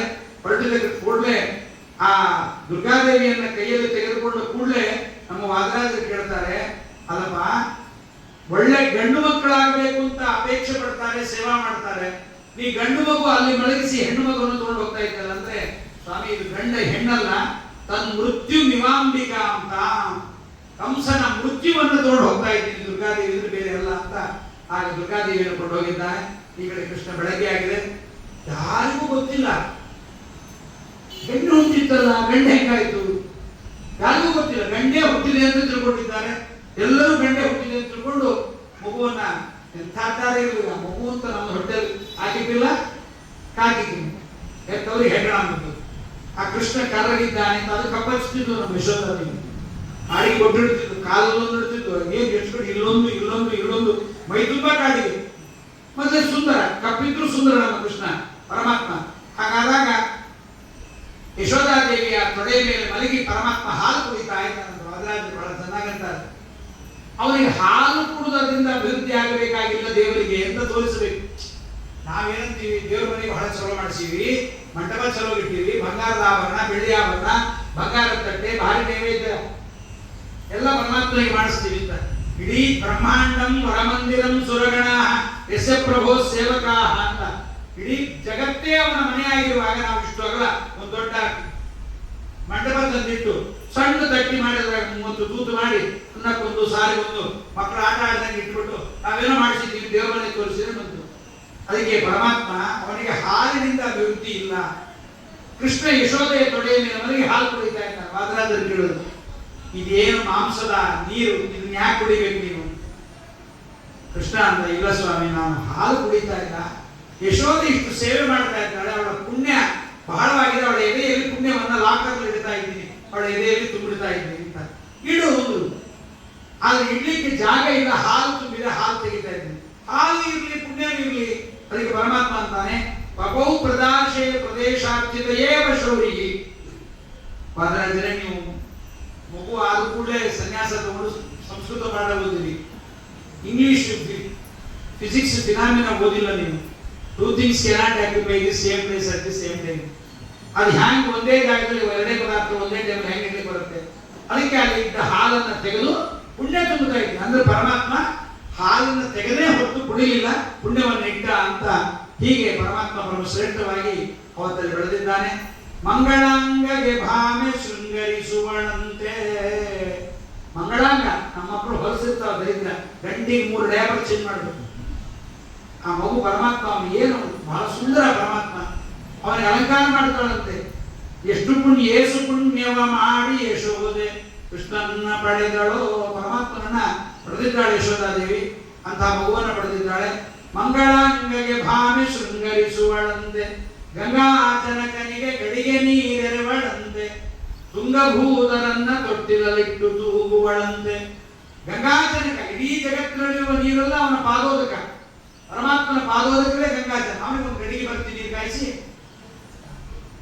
ಡಾಬರ್ ಆಯ ತಗೊಂಬಂದು ಮಗು ಹಚ್ಚಿ ಕೈಯೆಲ್ಲ ತಿಕ್ಕಿ ಕಾಲೆಲ್ಲ ತಿಕ್ಕಿ ಯಶೋಧೆ ಅನ್ಬೇಕಂತೆ. ಆ ಸೀತೆಯನ್ನು ಅರಸಿ ಈ ಕಾಲು ಸೋತಿತೆ. ಸೀತೆ ನೋಡ್ಕೊಂಡು ಹೋದಿಲ್ವ ನಮ್ಮ ಕಾಲೆಲ್ಲ ನೋಯ್ತಾರೆ ಅಂದ್ರೆ ಹೂ ಅನ್ಬೇಕಂತೀವಿ. ಕಾಕುಂದ್ರೂಪರನ್ನು ಕೊಂದು ಕರಗಳು ಸೋತಿತೋ. 21 ಬಾರಿ ದುಷ್ಟರ ಕ್ಷತ್ರಿಯರನ್ನು ಸಂಹಾರ ಮಾಡಲಿಕ್ಕೆ ಹೋಗಿದ್ದೆಲ್ಲ ಪರಶುರಾಮನಾಗಿ, ಕೈ ನೋಯ್ತಾ ಅನ್ಬೇಕಂತೆ. ಇವ ಬಿಸಿ ಬಿಸಿ ನೀರು ಹಾಕಿ ಗಂಗಾ ಜನಕನಿಗೆ ಗಡಿಗೆ ನೀರೆರವಳಂತೆ, ಮಂಗಳಾಂಗಗೆ ಭಾಮೆ ಶೃಂಗರಿಸುವಳಂತೆ, ಮಹಿಮ ನರಸಿಂಹನಿಗೆ ಗುಮ್ಮನ ತೋರುವಳಂತೆ. ಇವ ಮಾತು ಕೇಳಿದ್ರೆ ಗುಮ್ಮನ ಕರೀತಿ ನೋಡೋಗ್ಬೇಕಂತೆ. ಹೀಗೆ ಮಹಿಮ ನರಸಿಂಹನಿಗೆ ಗುಮ್ಮನ ತೋರುವಳಂತೆ. ಪರಮಾತ್ಮ ಅವಳು ಏನ್ ಮಾಡ್ತಾರೋ ನಡೆಸ್ಕೋತಾ ಇದ್ದ, ಅವಳಿಗೆ ಅಲಂಕಾರ ಮಾಡಿದ್ರು ನಡೆಸ್ಕೋತಿದ್ದ, ಸುಮ್ಮನೆ ಕೂತಿರ್ತಿದ್ದ, ಅಳತಿರ್ಲಿಲ್ಲ ನಮ್ಮ ಕೃಷ್ಣ. ಒಳ್ಳೆ ಹುಡುಗ, ಅವನ ಕಥೆ ಹೇಳಿದ್ರೆ ಮಕ್ಕಳು ಆಲೋಚಿಸ್ಬಿಡ್ತಾರೆ. ಪರಮಾತ್ಮನಿಗೆ ಎರಿಬೇಕಂತೆ, ಎರು ತೊಟ್ಲಲ್ಲಿ ಮಲಗಿಸಿ ತೂಗಿಬೇಕಂತ ಅವಳನ್ನ. ತೂಗುತ್ತಾ ಇರುವ ಸಂದರ್ಭದಲ್ಲಿ ಹಾಡು ಹೇಳ್ತಾ ಆಯ್ತು ಯಶೋಧಾದೇವಿ. ಹಾಡು ಹೇಳುವ ಸಂದರ್ಭದಲ್ಲಿ ಕೃಷ್ಣ ಕೇಳ್ತಾನೆ, ಮಾತರ್ಗಾಯಸಿ ಕಿಂ ಸದಾ ಜಲ ನಿಧೌ ಶೇಷಾಂಗ ಸಂಚಾಯಿನಂ. ತಾಯಿ ಕೇಳ್ದ, ನಮ್ಮ ಹಾಡು ಹೇಳ್ತಲ್ಲ, ಇದು ಹಾಡು ಯಾತಕ್ಕೂ ಅಂತ ಹೇಳ್ತಾ ಇದ್ದೀನಿ. ಕ್ಷೀರಸಾಗರದಲ್ಲಿ ಲಕ್ಷ್ಮೀನಾರಾಯಣ ಮಲಗಿದ್ದಾನೆ, ಅವ ಮಲಗಿದ್ದಾನಲ್ಲ, ಅದಕ್ಕೆ ಹಾಡು ಹೇಳ್ತಾ ಇದ್ದೀನಿ. ಅವನಿಗೆ ನಿದ್ರೆಯನ್ನು ಕೊಡ್ತಾನೆ. ಕೃಷ್ಣ ಕೆಲವು ಮಕ್ಕಳು ಇರ್ತಾರೆ, ವಿಚಿತ್ರ ಮಕ್ಕಳು. ಈ ಪ್ರೆಸ್ ಮೀಟ್ನವ್ರು ಇರ್ತಾರೆ ನೋಡಿ, ಅವ್ರು ಭಾರಿ ಪ್ರಶ್ನೆ ಕೇಳ್ತಾರೆ. ನೀವು ಈಗಲೂ ಹೆಂಡತಿಯ ಕೈಯಲ್ಲಿ ಹೇಳಿ ತಿಂತಿದ್ದೀರಾ? ಹೂ ಅಂದ್ರು ಡೇಂಜರ್ಸ್, ಹೂ ಅಂದ್ರು ಡೇಂಜರ್ಸ್. ಪಾಸ್ ಅಂತ ಹೇಳ್ತಾರೆ. ಆ ಕ್ವಶನ್ ಕೇಳಲ್ಲ, ಏನೋ ಹುಮ್ಮಸ್ಸಿನಲ್ಲಿ ಉತ್ತರ ಕೊಟ್ಬಿಟ್ಟು ಹೂ ಅಂದ್ರೆ ಹಿಡ್ಕೊಂಡ್ಬಿಡ್ತಾರೆ. ಎಲ್ಲಿ ಹೊಡೆಸ್ಕೊಂಡಿದ್ದೀರಿ, ಯಾವಾಗ ಹೊಡೆದ್ರು, ಅದಂತ ಕೈ ಹೇಳಿ ಹೋ ಅಂತ. ಹೂವನ್ನ ಆಗಿರೋ ಹೂವನ್ನ ಆಗಲಿ. ಈ ಕೃಷ್ಣ ಕೇಳ್ತಾನೆ, ಅಮ್ಮ ನೀ ಯಾವಾಗಲೂ ಹಾಡು ಹೇಳ್ತಲ್ಲ, ಕ್ಷೀರಸಾಗರದಲ್ಲಿ ಮಲಗಿದ್ದಾನೆ ಅಂತ ಹೇಳಿದ್ವಿ. ನೀನು ಇಲ್ಲಿಂದ ಹಾಡಿದ್ರೆ ಅಲ್ಲೇ ಇದ್ದ ಕ್ಷೀರಸಾಗರದವನಿಗೆ ಕೇಳಿಸತ್ತ? ಖಂಡಿತ ಕೇಳಿಸುತ್ತೆ. ಹಾಗಾಗಿ ಅವನು ಎಚ್ಚರವಾಗಿರ್ತಾನ, ಮಲಗಿರ್ತಾನ? ಪ್ರಶ್ನೆಗಳ ಮೇಲೆ ಪ್ರಶ್ನೆ ಬಂದ್ರೆ ಬಹಳ ಡೇಂಜರಸ್. ಯಶೋಧಾದೇವಿ ಅಂತಾಳೆ, ಇಲ್ಲ ಎಚ್ಚರವಾಗಿರ್ತಾನೆ. ಹಾಗಾಗಿ ಎಚ್ಚರವಾಗಿದ್ದವನು ಎಚ್ಚರಿಕೆ ಕೊಡ್ತಾನೆ, ಮಲಗಿದ್ದವನಿಗೆ ಕೇಳಿಸಲ್ಲ. ಸೊ ಒಟ್ಟಲ್ಲಿ ಹಾಡಿಕ್ಕೆ ನನಗೆ ನಿದ್ರೆ ಬರೋದಿಲ್ಲ ಅಂತ ತಾಯಿಗೆ ಹೀಗೆ ಪರಮಾತ್ಮ ಉತ್ತರವನ್ನು ಕೊಡ್ತಾನೆ. ಲೀಲಾಶುಗ್ರೀವ ಅಂತ ಒಬ್ಬ ಕವಿ, ಬಹಳ ಸುಂದರವಾದ ಕವಿ. ಸಣ್ಣ ವಯಸ್ಸಿನಲ್ಲಿ ಅವನು ಲಿಂಗಾಯತರು. ದುಡ್ಡಿಗೋಸ್ಕರವಾಗಿ ಕಂಡವರನ್ನ ಹೊಗಳಿ ಬೇಕಾದ್ದು ಮಾಡಿ ಸರಸ್ವತಿ ದೇವಿಯ ಮೈ ಬಟ್ಟೆಯೆಲ್ಲ ಬಿಚ್ಚಿ ಇನ್ನೊಬ್ಬರನ್ನು ಕುಡಿಸಿಬಿಟ್ಟ. ಅಂದ್ರೆ ಕಾವ್ಯಗಳನ್ನ ಮಾಡಿ ಅವನಿಗೆ ಬೇಜಾರಾಯ್ತು. ವಯಸ್ಸಾದ ಮೇಲೆ ನ್ಯಾಯ ಮಾಡಿಬಿಟ್ಟೆ ನಾನು. ಎಂಥ ಸರಸ್ವತಿ ದೇವಿಯನ್ನು ಕಂಡವರ ಮುಂದೆ ನಾನು ವರ್ಣನೆ ಮಾಡಿ ಹಾಳು ಮಾಡಿಬಿಟ್ಟೆ. ಪ್ರಾಯಶ್ಚಿತ್ತ ಗ್ರಂಥ ಬರ್ಕೋಬೇಕು ಅಂತ ಕೃಷ್ಣಕರ್ಣಾಮೃತ ಅಂತ ಒಂದು ಗ್ರಂಥವನ್ನು, ಬಹಳ ಸುಂದರವಾದ ಗ್ರಂಥ. ಅದರಲ್ಲಿ ಕೃಷ್ಣನನ್ನು ಮನಸ್ಸಾ ಇದ್ದಾಳೆ ಯಶೋಧಾದೇವಿ. ತೂಗಿದ್ದೆಲ್ಲ ಆಯಿತು. ಪಕ್ಕದಲ್ಲೇ ಮಲ್ಕೊಂಡು ಕೃಷ್ಣ ಕಥೆ ಕೇಳಬೇಕು. ಕಥೆ ಕೇಳುವ ಕೃಷ್ಣನಿಗೆ ಕಥೆ ಹೇಳು. ಸಿದ್ದರಾಮಯ್ಯ ರಾಜೀನಾಮೆ ತಾನೇ ಇಲ್ಲ, ಅಮ್ಮ ಅವೆಲ್ಲ ಬೇಡ, ಇರಾಕ್ ಟ್ರಂಪ್ ಏನಾಗ್ತಾರೆ ಬೇಡ, ಏನ್ ಹೇಳಿ, ರಾಮಾಯಣ ಹೇಳ, ಅಮ್ಮ ಹೇಳು. ಹಾಗಾದ್ರೆ ದೀಪ ಆರಿಸಿಬಿಡ್ತೀನಿ, ನಾನು ಕಥೆ ಹೇಳ್ತಾ ಇರ್ತೀನಿ, ನೀವು ಬೇಕು. ಆಯ್ತು, ದೀಪ ಆರಿಸಿಬಿಟ್ಟು ದೀಪ ಸಣ್ಣ ಮಾಡಿಬಿಟ್ಟು ಕೃಷ್ಣನ ಮೈ ಮೇಲೆ ಕೈ ಹಾಕೊಂಡು, ಕೃಷ್ಣನ ಕೈಯನ್ನು ತೆಗೆದು ತನ್ನ ಮೈ ಮೇಲೆ ಹಾಕೊಂಡು, ರಾಮೋ ನಾಮ ಬಭೂವ ಹುಂ ತದಬಲ ಸೀತೇತಿ ಹುಂ. ಅವಳಮ್ಮ ಹೇಳಿದಾಗ ಹೂ ಅನ್ಬೇಕು. ರಾಮ ಅಂತ ದಶರಥ ಮತ್ತು ಕೌಸಲ್ಯರ ಮಗ ಹುಂ ಅಂದ. ಜನಕರಾಜನ ಮಗಳು ಸೀತಾದೇವಿಯನ್ನು ತಂದು ರಾಮನಿಗೆ ಮದುವೆ ಮಾಡಿದ್ರು, ಹುಂ ಅಂದ. ಅವರಿಬ್ಬರು ಸಹಿತ ಕೈಕೇಯಿಯ ಮಾತಿನಂತೆ ಕಾಡಿಗೆ ಹೋದ್ರು. ಕಾಡಲ್ಲಿ ಹೋದಾಗ ಕೊನೇ ವರ್ಷ ಪಂಚವಟಿ ನಾಸಿಕದಲ್ಲಿದ್ದಾಗ ತಾಮಾಹರತ್ ರಾವಣ, ಸೀತಾದೇವಿಯನ್ನು ರಾವಣ ಅಪಹರಣ ಮಾಡಿಬಿಟ್ಟ. ಇಷ್ಟು ಕಥೆ. ಬಾಲಕಾಂಡ, ಅಯೋಧ್ಯಾಕಾಂಡ, ಅರಣ್ಯಕಾಂಡದಲ್ಲೂ ಮುಗಿದೋಯ್ತು, ಮುಖಾವಾಸಿ ಮುಗಿದೋಯ್ತು. ಇಷ್ಟು ಹೇಳೋಟೊಂದಿಗೆ ಕೃಷ್ಣ ಹೂವನ್ನು ನಿಲ್ಲಿಸಿಬಿಟ್ಟ. ಇವಳು ಕಥೆ ಹೇಳೋದು ನಿಲ್ಲಿಸಿಬಿಟ್ರು. ಅಮ್ಮ ಗಂಡ ಅಂತ ಗಳಿತೀವತ್ತಿ ಮಲಗಿದ ಮಹಾರಾಯ, ಇವತ್ತು ರಾಮಾಯಣ ನಾಳೆ ನೋಡ್ಕೊಳ್ಳೋಣ ಅಂತ ಕೃಷ್ಣನ ಕೈಯನ್ನು ಮೆಲ್ಲಗೆ ತೆಗೆದು ಪಕ್ಕಕ್ಕಿಟ್ಟು ತನ್ನ ಕೈಯನ್ನು ತೆಗೆದು ಮಲಗಿದ ಅಂತ. ಮಕ್ಕಳು ಒಂದೇ ಮಕ್ಕಳು ಮಲಗಿ ಸಾಕಾಗಿ, ಮಕ್ಕಳು ಬದಲಾಯಿಸಿ ಈ ಕಡೆ ತಿರುಗಿದ್ದಾಳೆ. ಕೃಷ್ಣ ಎದ್ಬಿಟ್ಟ. ಸೌಮಿತ್ರೇ ಧನು ರೀತಿ ಲಕ್ಷ್ಮಣ ನಾನು ಧರಿಸ್ಕೊಡು ಅಂದ. ಮಲಗಿಲ್ಲೇನು, ನಿದ್ದೆ ಬಂದಿಲ್ಲ ನಿನಗೆ? ಅಲ್ಲಮ್ಮ ಎಲ್ಲಿಗಂದ್ರಲ್ಲಿ ಕಥೆ ಬೀಸಿಬಿಡುತ್ತಾರೆ. ಪುರಾಣದ ಮಂಗಳ ಅಂದ್ರೆ ಒಂದು ಘಟ್ಟಕ್ಕೆ ಬಂದು ನಿಂದಿರ್ಬೇಕದು. ನೀನು ನಿಜವಾದ ಗಂಡಸಿಗೆ, ಪೌರುಷವಂತ ಗಂಡಸಿಗೆ ನಿನ್ನ ಹೆಂಡತಿಯನ್ನ ಕಳ್ಳ ಕದ್ಕೊಂಡು ಹೋಗಿದ್ದಾನೆ, ಮಲ್ಕೊಂಡು ಯಾವ ಗಂಡಸ್ತಾನೆ ಮಲ್ಕೊತಾನೆ? ಯಾರು ನಪುಂಸಕ ಮಲಗುವುದು? ನೀನೇನ್ ಕಥೆಯಲ್ಲಿ ನಿಲ್ಲಿಸ್ಬಿಟ್ಟು ಹೇಳು. ರಾವಣ ಸೀತೆಯನ್ನು ಅಪಹರಣ ಮಾಡಿದ, ಅಲ್ಲಿಗೆ ಮಂಗಳನ. ರಾವಣನ ಕೊಲ್ಲೋದು ಬೇಡ, ನಾ ಹೋಗ್ತೀನಿ ಅಂತ. ಹೀಗೆ ಅವನ ಪರಮಾದ್ಭುತವಾದ ಲೀಲಾಶುಗ್ರೀವ ಬಹಳ ಸುಂದರವಾಗಿ ಕೃಷ್ಣನ ಕಥೆಯನ್ನೆಲ್ಲ ವರ್ಣನೆ ಮಾಡ್ತಾನೆ. ಅವನು ಹೇಳ್ತಾನೆ, ಹೇಗಿತ್ತು ಗೋಕುಲದ ಗೊಲ್ಲತಿಯರಿಗೂ ಮತ್ತು ಕೃಷ್ಣನಿಗೂ ಸಂಪರ್ಕ ಹೇಗಿತ್ತು ಅವರಿಬ್ಬರಿಗೂ ಅಂತಂದ್ರೆ, ಅವರೆಲ್ಲ ಕೃಷ್ಣನ ಕಥೆಗಳನ್ನು ಕೇಳಿ ಕೇಳಿ ಕೇಳಿ ಸನ್ಮಯರಾಗಿ ತಮ್ಮ ಮನೆಗೆಲಸಗಳಲ್ಲೆಲ್ಲ ಕೃಷ್ಣನ ಕಥೆಗಳನ್ನು ಕೇಳಿಕೊಂಡೇ ಶೃಣ್ವನ್ ಗೃಣನ್ ಸಂಸ್ಮರಯಂಶ್ಚ ಚಿಂತೆಯನ್. ಮನೆಗೆಲಸಗಳಲ್ಲೆಲ್ಲ ಪರಮಾತ್ಮನ ಕಥೆಯನ್ನೇ ಸ್ಮರಣೆ ಮಾಡಿಕೊಂಡು ಎಲ್ಲರೂ ಪರಮಾತ್ಮನ ಕಥೆಯನ್ನೇ ಕೇಳ್ತಾ ಇದ್ದಾರೆ. ಒಬ್ಬಳು ಹಾಲು ಮೊಸರು ಮಾಡಲಿಕ್ಕೆ ಹೋಗ್ತಾ ಇದ್ದಂತೆ ಪ್ರತಿನಿತ್ಯ. ಹೋಗುವ ಸಂದರ್ಭದಲ್ಲಿ ತಲೆ ಮೇಲೆ ಹಾಲು ಮೊಸರು ಎಲ್ಲ ಇಟ್ಕೊಂಡು ಹೋಗಿದ್ದಾಳೆ. ಓಣಿ ಬಂತು. ಓಣಿ ಬಂದಾಗ ಹಾಲಮ್ಮ ಮೊಸರಮ್ಮ ಅಂತ ಕೂಗಬೇಕಲ್ಲ, ಅವಳು ಕೂಗ್ತಾ ಇಲ್ಲ. ಗೋವಿಂದ ದಾಮೋದರ ಮಾಧವೇತಿ, ಗೋವಿಂದ ದಾಮೋದರ ಮಾಧವ ಅಂತ ಕೂಗ್ತಾ ಇದ್ದಾಳೆ. ಮನೆಯೊಳು ಬಂದು, ಇದು ನಮ್ಮವಳು ಸ್ವರ ಅಲ್ವಾ? ನಮ್ಮವಳು ಸ್ವರ ಇದು. ಗೋವಿಂದ ದಾಮೋದರ ಅಂತಾಳೆ, ಹಾಲು ಮೊಸರು ಅಂತಿಲ್ವಲ್ಲ. ಹೊರಗೆ ಬಂದು ನೋಡಿದ್ಲು, ಏನೇ ಹಾಲು ಮೊಸರು ತಂದಿಲ್ಲೇನೆ? ಗೋವಿಂದ ದಾಮೋದರ ಮಾಧವೇತಿ, ಗೋವಿಂದ ದಾಮೋದರ ಏನಾಗಿದೆ ನಿನಗೆ? ಸ್ವಲ್ಪ ಕೂಡಿಸಿ ಸಮಾಧಾನ ಮಾಡ್ತಾನೆ. ಕೃಷ್ಣನ ವಿಚಾರಗಳನ್ನ ಎಲ್ಲ ಕೇಳಿ ಕೇಳಿ ಅವಳ ಮನಸ್ಸು ಆ ಕಡೆಗೆ ಹೋಗಿತ್ತಂತೆ. ಒಮ್ಮೆ ಕೃಷ್ಣ ತೊಟ್ಲಲ್ಲಿ ಮಲಗಿಸಿ ತೂಗುತ್ತಾ ಇದ್ದಾಳೆ. ಕೃಷ್ಣ ಯಶೋದೆಯನ್ನು ನೋಡ್ತಾನೆ. ಏನು ಭಾಗ್ಯವಂತಳು ಇವಳು, ಎಷ್ಟು ಪುಣ್ಯ ಮಾಡಿದ್ದಾಳೆ. ಆ ವಾದರಾಜರಂತಾರೆ, ತೊಟ್ಟಿಲು ಹೇಗಿತ್ತು ಅಂತಾರೆ, ಭೂಮಂಡಲವೆಂಬ ತೊಟ್ಟಿಲನ್ನು ಮಾಡಿ, ಭೂಮಂಡಲವನ್ನೇ ತೊಟ್ಟಿಲು ಮಾಡಿ 4 ವೇದಗಳನ್ನ ಹಗ್ಗ ಮಾಡಿ ಸರಸ್ವತಿ ಭಾರತೀಯರು ಹಾಡ್ತಾ ಇದ್ರೆ ಲಕ್ಷ್ಮೀದೇವಿ ತೂಗುತ್ತಾ ಇದ್ದಾಳೆ. ವಾದರಾಜರ ಕಲ್ಪನೆ, ಪರಮಾತ್ಮನನ್ನು ತೂಗುತ್ತಾ ಇದ್ದಾಳೆ ಯಶೋಧಾದೇವಿ. ಆ ತೂಗುವಾಗ ಆ ತೊಟ್ಟಿಲು ಒಮ್ಮೆ ಈಚೆ ಬರುತ್ತೆ, ಒಮ್ಮೆ ಆಚೆ ಹೋಗುತ್ತೆ. ಏನು ಅಂದ್ರೆ ವಾದರಾಜರಂತಾರೆ, ಸಜ್ಜನರಿಗೆ ಸಮೀಪಗ, ದುರ್ಜನರಿಗೆ ದೂರ. ಇದು ಇಮ್ಯಾಜಿನ್ ಬರುತ್ತಾ ನಮಗೆ? ಇದು ವಾದರಾಜರಿಗೆ ಸಾಧ್ಯ.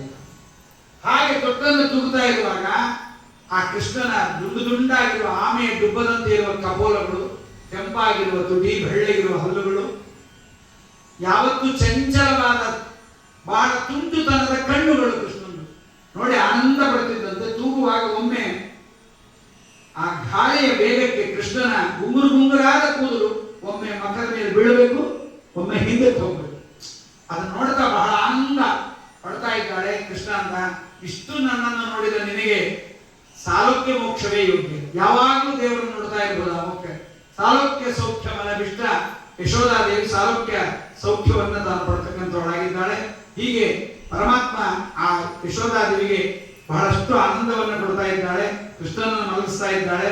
ಮಲಗಿಸುವಾಗ ಬಹಳ ಹಾಡು ಹೇಳಿ ಸಾಕಾಯ್ತು.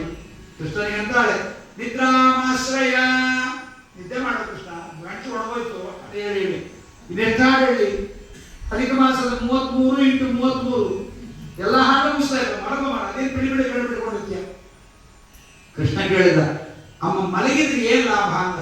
ಮೂರ್ಖ, ಜಗತ್ತಾಗ ಟೈಮ್ ಸಿಕ್ಕರೆ ಸಾಕು ಮಲ್ಕೋತೀವಿ, ನೋಡೋಗ್ತಾರೆ ಹಾಸಿಗೆ ಮೇಲೆ.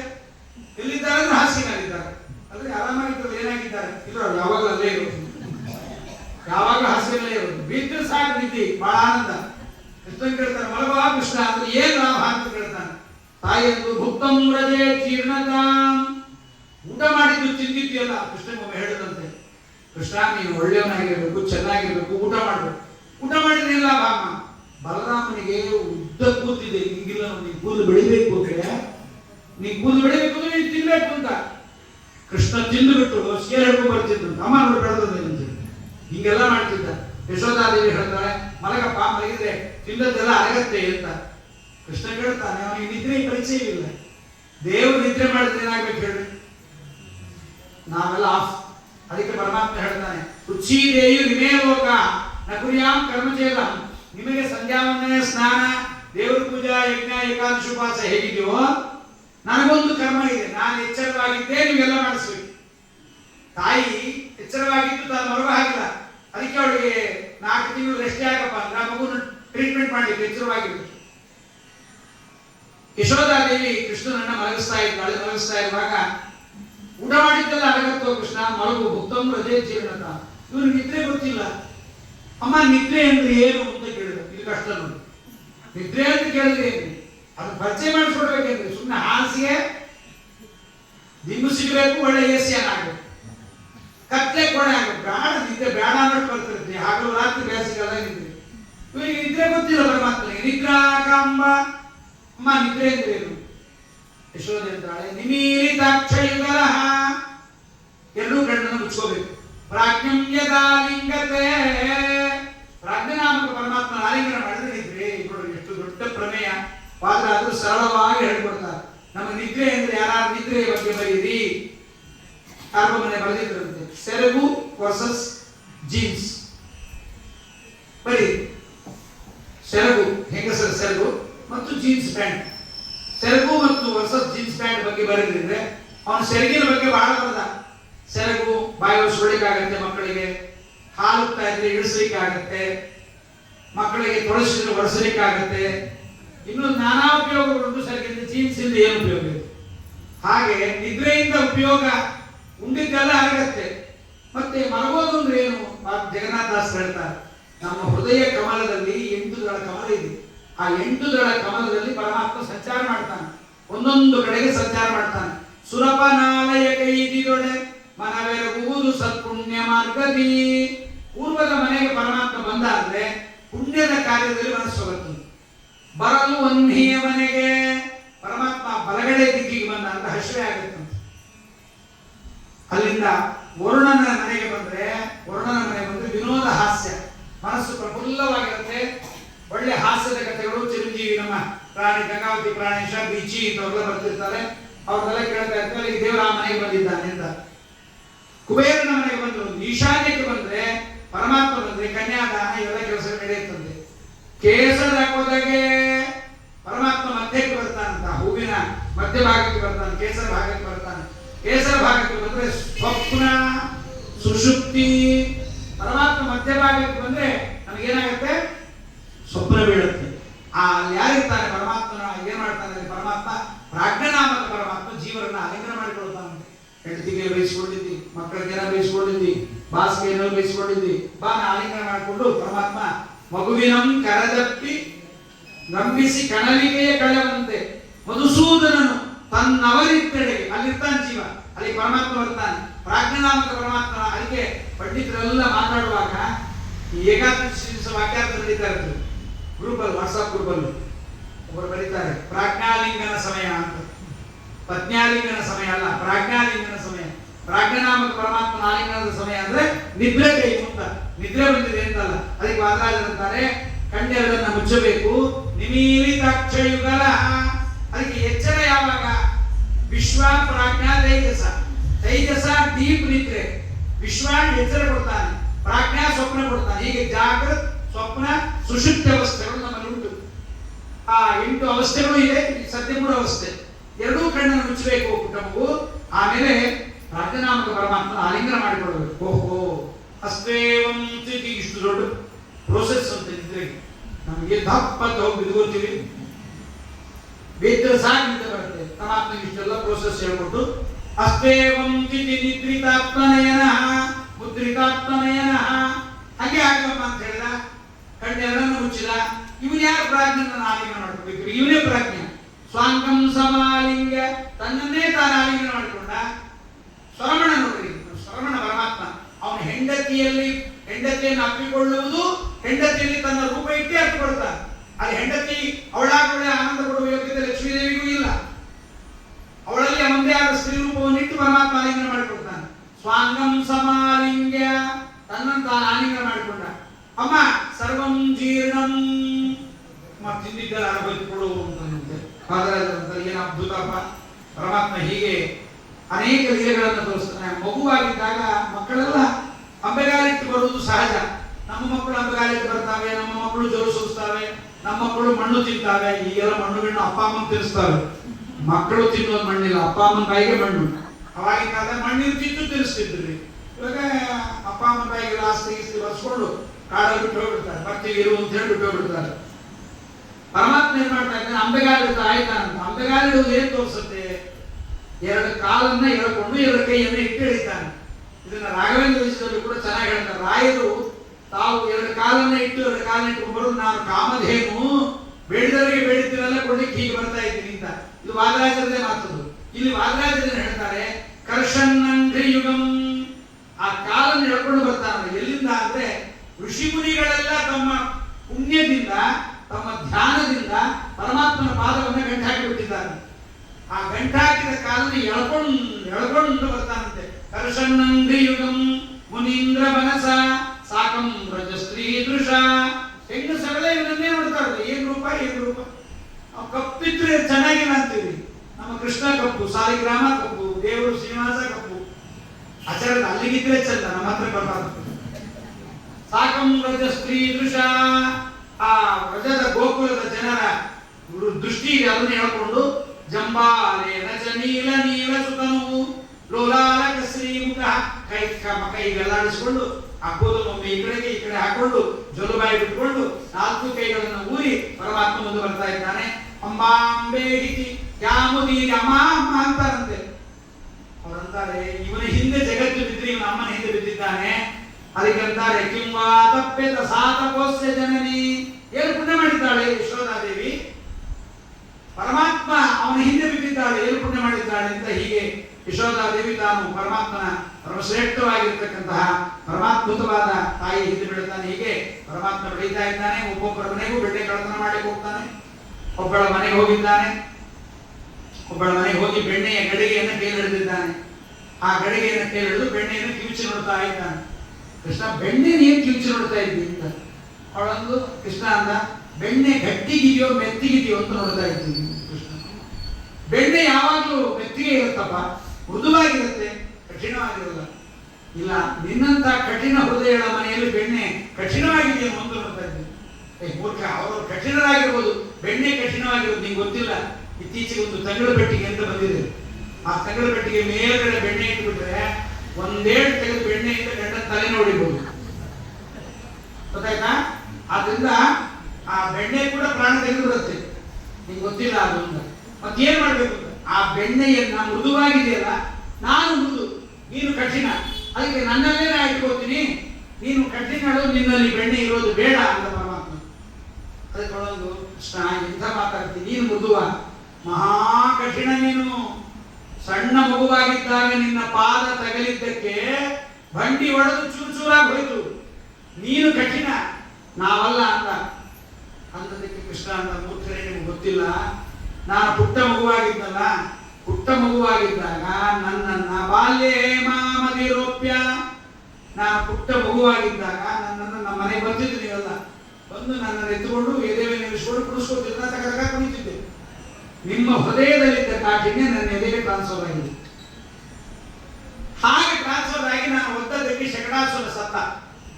ಇದು ನಂದಲ್ಲ, ಅದಕ್ಕೆ ನೀವು ಕಠಿಣ, ನಾನು ಮೃದು, ನಾನೇ ತಿಂತೀನಿ ಅಂತ ಹೀಗೆ ಪರಮಾತ್ಮ ಕಳತನ ಮಾಡ್ತಾ ಇದ್ದನಂತೆ. ಶ್ರೀಮಂತರ ಮಕ್ಕಳು ಏನ್ ಮಾಡಿದ್ರು ಗುಣರಿ.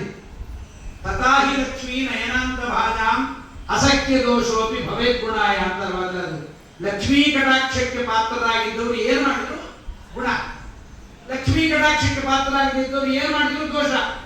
ದೊಡ್ಡ ಶ್ರೀಮಂತರ ಮಗು ಬಡವರ ಮನೆಗೆ ಬಂದಿತ್ತು, ಒಂದು ಸೀದಾ ಉದ್ಧರಣೆ ತಗೊಂಡು ಚಿಕ್ತಾ ಇತ್ತು. ನೋಡಿದವರು ಒಂದು ನೋಡ್ರಿ, ಬಗಲಾಗೆ ತಾಮ್ರದ ಉದ್ಧರಣೆ ತಿನ್ಲಿಲ್ಲ, ಅದೇ ಗತ್ತು, ಅದು ಗತ್ತು ನೋಡಿ, ಬೆಳ್ಳಿ ಉದ್ಧರಣೆ ತಿಂತಾ ಇದೆ, ಹೊಗಳಬಿಟ್ರು. ಯಾಕೆ? ಶ್ರೀಮಂತರು, ಅಂಬಾನಿ ಮಕ್ಕಳು.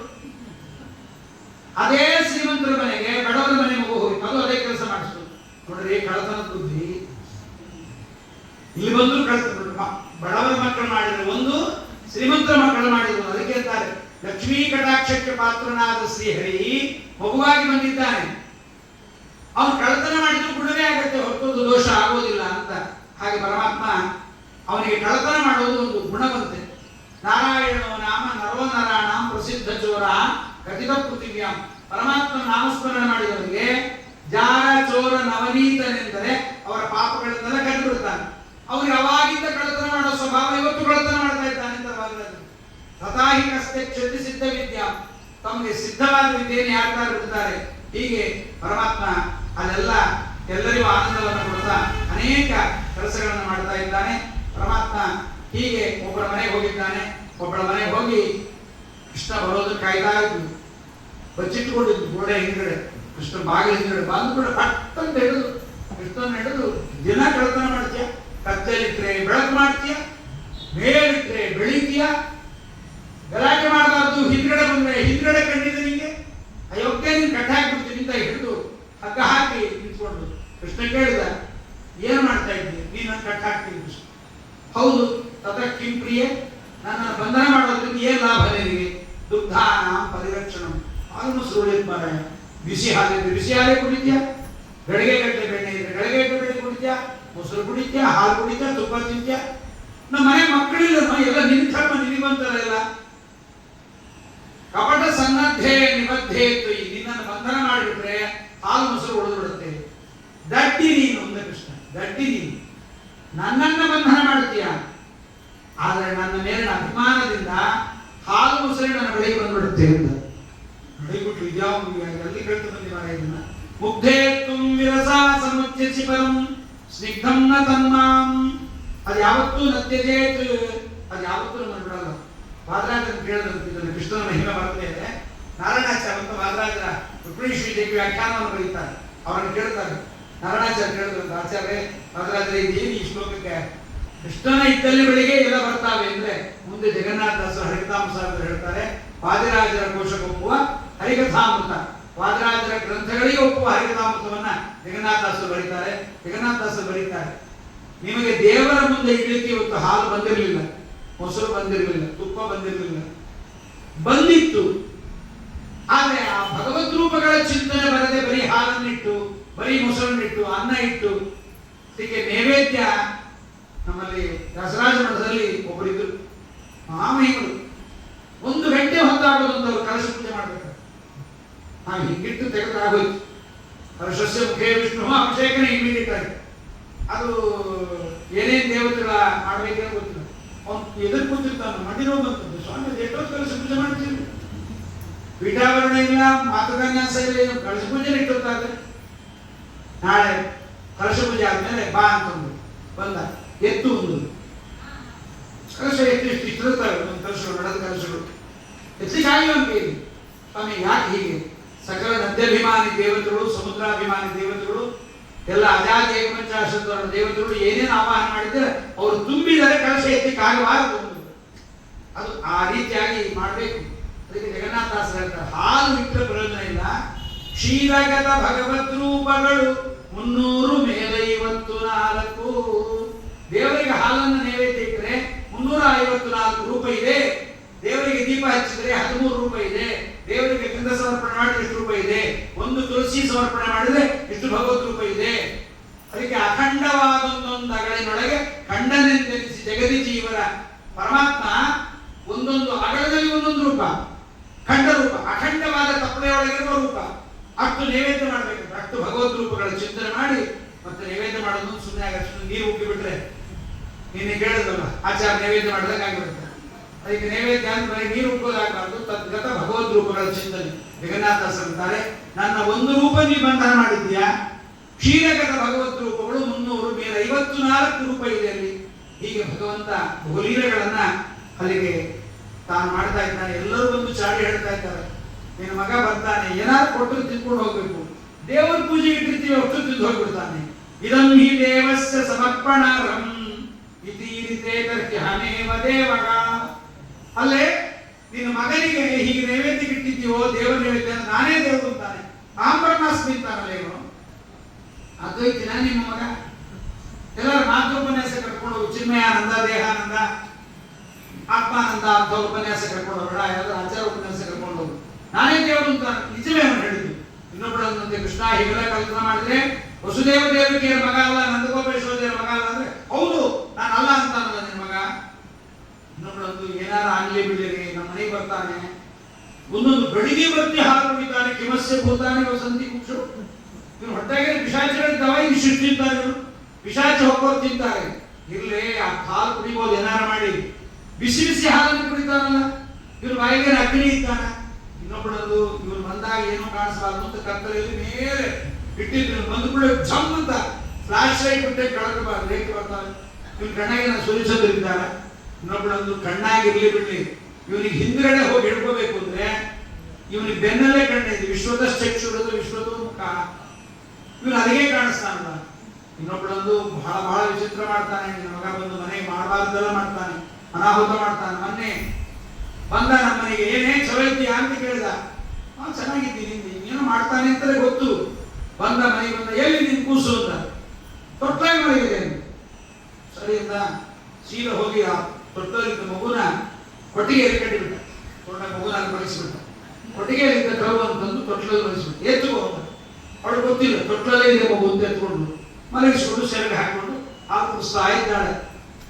ಆ ಮಗು ಹಾಲು ಕುಡಿತಾ ಇದೆ. ಕೃಷ್ಣ ಕೂತ್ಕೊಂಡು ಮುಂದುಗಡೆ ಕೂತ್ಕೊಂಡು, ಏನ್ ಚಂದನೆ, ಎಲ್ಲಾ ಮಕ್ಕಳಿಗೂ 2 ಕಾಲಿರ್ತಾವೆ, ನಿಮ್ಗೆ 4 ಕಾಲಿದ್ದಾವೆ. ನಿಮ್ಮ ಮಗನಿಗೆ ಏನು ಭಾಗ್ಯ ಇರ್ತದೆ, 4 ಕಾಲ. ಹೌದು, 2 ಕೈ 2 ಕಾಲು. ಅಷ್ಟೇ ಅಲ್ಲೇ ನಿನ್ನ ಮಗನಿಗೆ ಬಾಲ ಕೂಡ ಬೆಳೀತಾ ಇದೆ ನೋಡು. ಹಿಂಗ ಬಾಲ, ಅಯ್ಯೋ ಏನು ಕೃಷ್ಣ, ನಿನ್ನ ಮಗು ಕೊಟ್ಟಿಗೆ ಹೊಡಿದ್ರಿಂದ ಕೃಷ್ಣ ಓಡೋಗ್ಬಿಟ್ಟ. ಹೀಗೆಲ್ಲ ನಾನಾ ಅನಾಹುತಗಳನ್ನು ಮಾಡ್ತಾನೆ ನಿನ್ನ ಮಗ. ಚಾಡಿ ಹೇಳ್ತಾ ಬಂದೆಲ್ಲ ಇಡೀ ಪುರುಷ ಸೂಕ್ತಗತವಾದ ಪರಮಾತ್ಮನ ಮಹಿಮೆಯನ್ನ ಹೆಂಗಸರು ಪುರುಷ ಸೂಕ್ತ ಹೇಳೇ ತಾವು ಪುಣ್ಯವನ್ನು ಪಡೆಯಬೇಕು ಅಂತಿಲ್ಲ. ಪುರುಷ ಸೂಕ್ತಗತವಾದ ಪರಮಾತ್ಮನ ಮಹಿಮೆಗಳನ್ನ ಈ ರೀತಿಯಲ್ಲಿ ಚಿಂತನೆ ಮಾಡಿದ್ರು. ನಾರೀಣಾಮಪಿ ಮೋಕ್ಷದೋಹಮಿತಿ, ನಾನು ಸ್ತ್ರೀಯರಿಗೂ ಮೋಕ್ಷವನ್ನು ಕೊಡ್ತೀನಿ ಎಂಬುದನ್ನು ಸಿದ್ಧ ಮಾಡಲಿಕ್ಕೆ ಪರಮಾತ್ಮ ತಾನು ಹೀಗೆ ಬಹುಲೀಲೆಗಳನ್ನು ಮಾಡ್ತಾನೆ. ಬಹುಲೀಲೆಗಳನ್ನು ಮಾಡ್ತಾ ಇಷ್ಟೆಲ್ಲ ಚಾಡಿ ಹೇಳ್ತಾ ಇರುವಾಗ ಒಬ್ಬಳು ಬರ್ತಾಳೆ. ಇನ್ನು ಮೇಲೆ ಕೃಷ್ಣನ ಕಾಟ ನಮ್ಮ ಮನೆಗಿಲ್ಲ. ಸಿಕ್ಕ ಕಳ್ಳ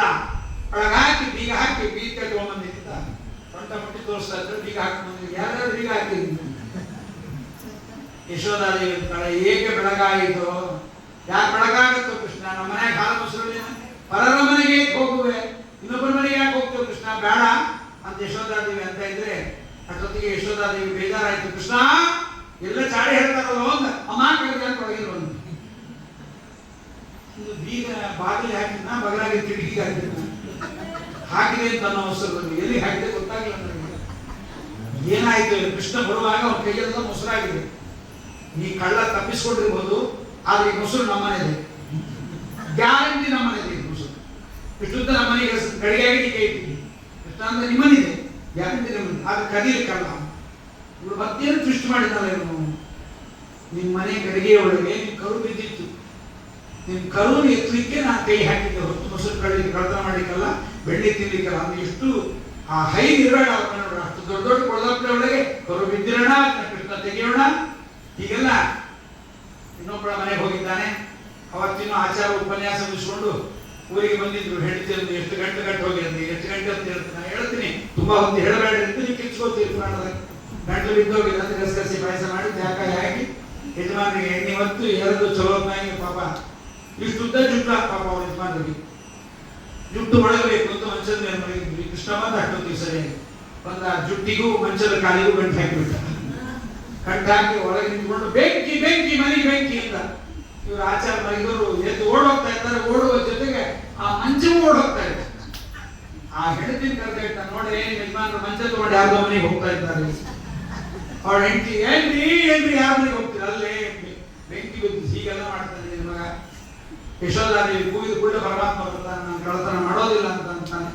ಹೀಗೆ ಬಹುಲೀಲೆಗಳು ಪರಮಾತ್ಮ ಋಷಿಪತ್ನಿಯರು ಕೊಟ್ಟನ್ನ ಸುಭುಜತ ಭುಂಜಿಸಿದ. ಪರಮಾತ್ಮ ಋಷಿಪತ್ನಿಯರು ಬ್ರಾಹ್ಮಣರ ಪತ್ನಿಯರು ಅನ್ನವನ್ನ ತಂದು ಕೊಡ್ತಾರೆ, ಕೃಷ್ಣನಿಗೆ ಊಟ ಬಡಿಸ್ತಾರೆ, ಆನಂದ ಪಡ್ತಾರೆ. ನಾವು ಅಡಿಗೆ ಮಾಡಿ ನಮ್ಮ ಗಂಡನಿಗೆ ಊಟಕ್ಕೆ ಹಾಕಿ ಆ ಗಂಡನೊಳಗಿರುವ ಬಿಂಬರೂಪಿ ಭಗವಂತ ನೀನು ಅಂತ ಚಿಂತನೆ ಮಾಡಿ ನಾವು ಆನಂದ ಪಡ್ತಿದ್ದೀವಿ. ಎದುರಿಗೆ ಸಿಕ್ಕಿ ಸ್ವಾಮಿ ಏನು ಭಾಗ್ಯ ನಮ್ಮದು ಅಂತ ಎಲ್ಲರೂ ಊಟ ಬಡಿಸ್ತಾ ಇದ್ದಾರೆ. ಊಟ ಮಾಡಿದ ಪರಮಾತ್ಮ ಹೋಗುವುದಿಂದ ಇನ್ನೆಲ್ಲಿ ಹೋಗೋಣ ಸ್ವಾಮಿ, ಇನ್ನು ನಮಗೆ ಸಂಸಾರ ಇಲ್ಲ, ಗಂಡ ಇಲ್ಲ, ಮಕ್ಕಳಿಲ್ಲ, ನಿನ್ನ ದರ್ಶನಕ್ಕಾಗಿ ನಾವು ಇದೆಲ್ಲ ಮಾಡ್ತೀವಿ, ನಿನ್ನ ದರ್ಶನ ಆದ್ಮೇಲೆ ಯಾವುದೂ ಇಲ್ಲ. ಅದಕ್ಕೆ ಪರಮಾತ್ಮ ಅಂದ ಹೀಗೆಲ್ಲ ಅನ್ನಬಾರದು.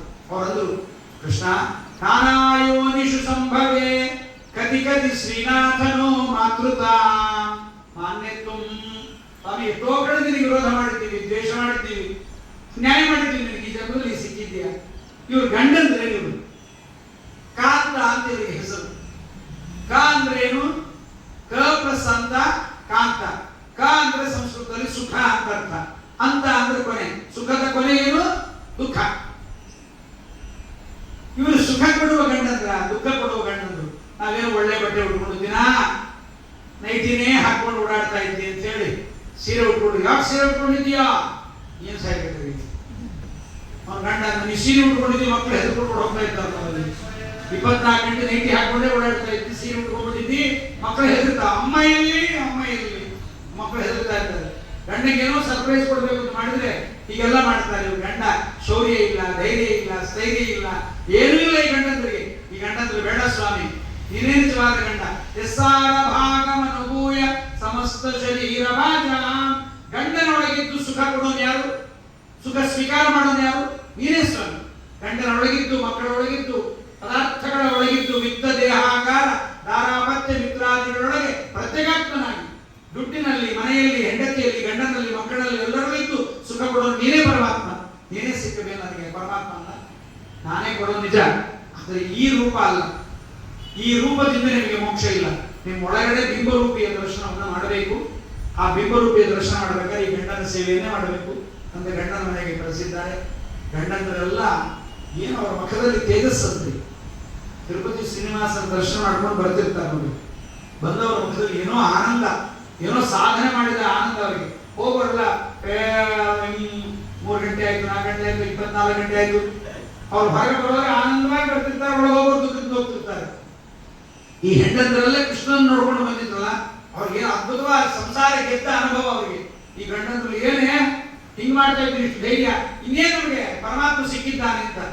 ಅದರಲ್ಲಿ ಏನಾಯ್ತು, ಒಬ್ಬಳನ್ನ ಹಿಡಿದು ಒಬ್ಬ ಗಂಡ ಕಟ್ಟಾಕಿ ಬಿಟ್ಟಿದ್ದ, ಹೋಗಿ ಬಿಡೋದಿಲ್ಲ ಅಂತ. ಅವಳು ಅಲ್ಲೇ ನಿಂತ್ಕೊಂಡು ದೇವರ ಸೇವೆ ನಮಸ್ಕಾರ ಮಾಡ್ತಾ ಪರಮಾತ್ಮ ಸ್ಮರಣೆ ಮಾಡ್ತಾ ದೇಹ ಬಿಟ್ಟು ಬಿಟ್ಟಿದ್ರು.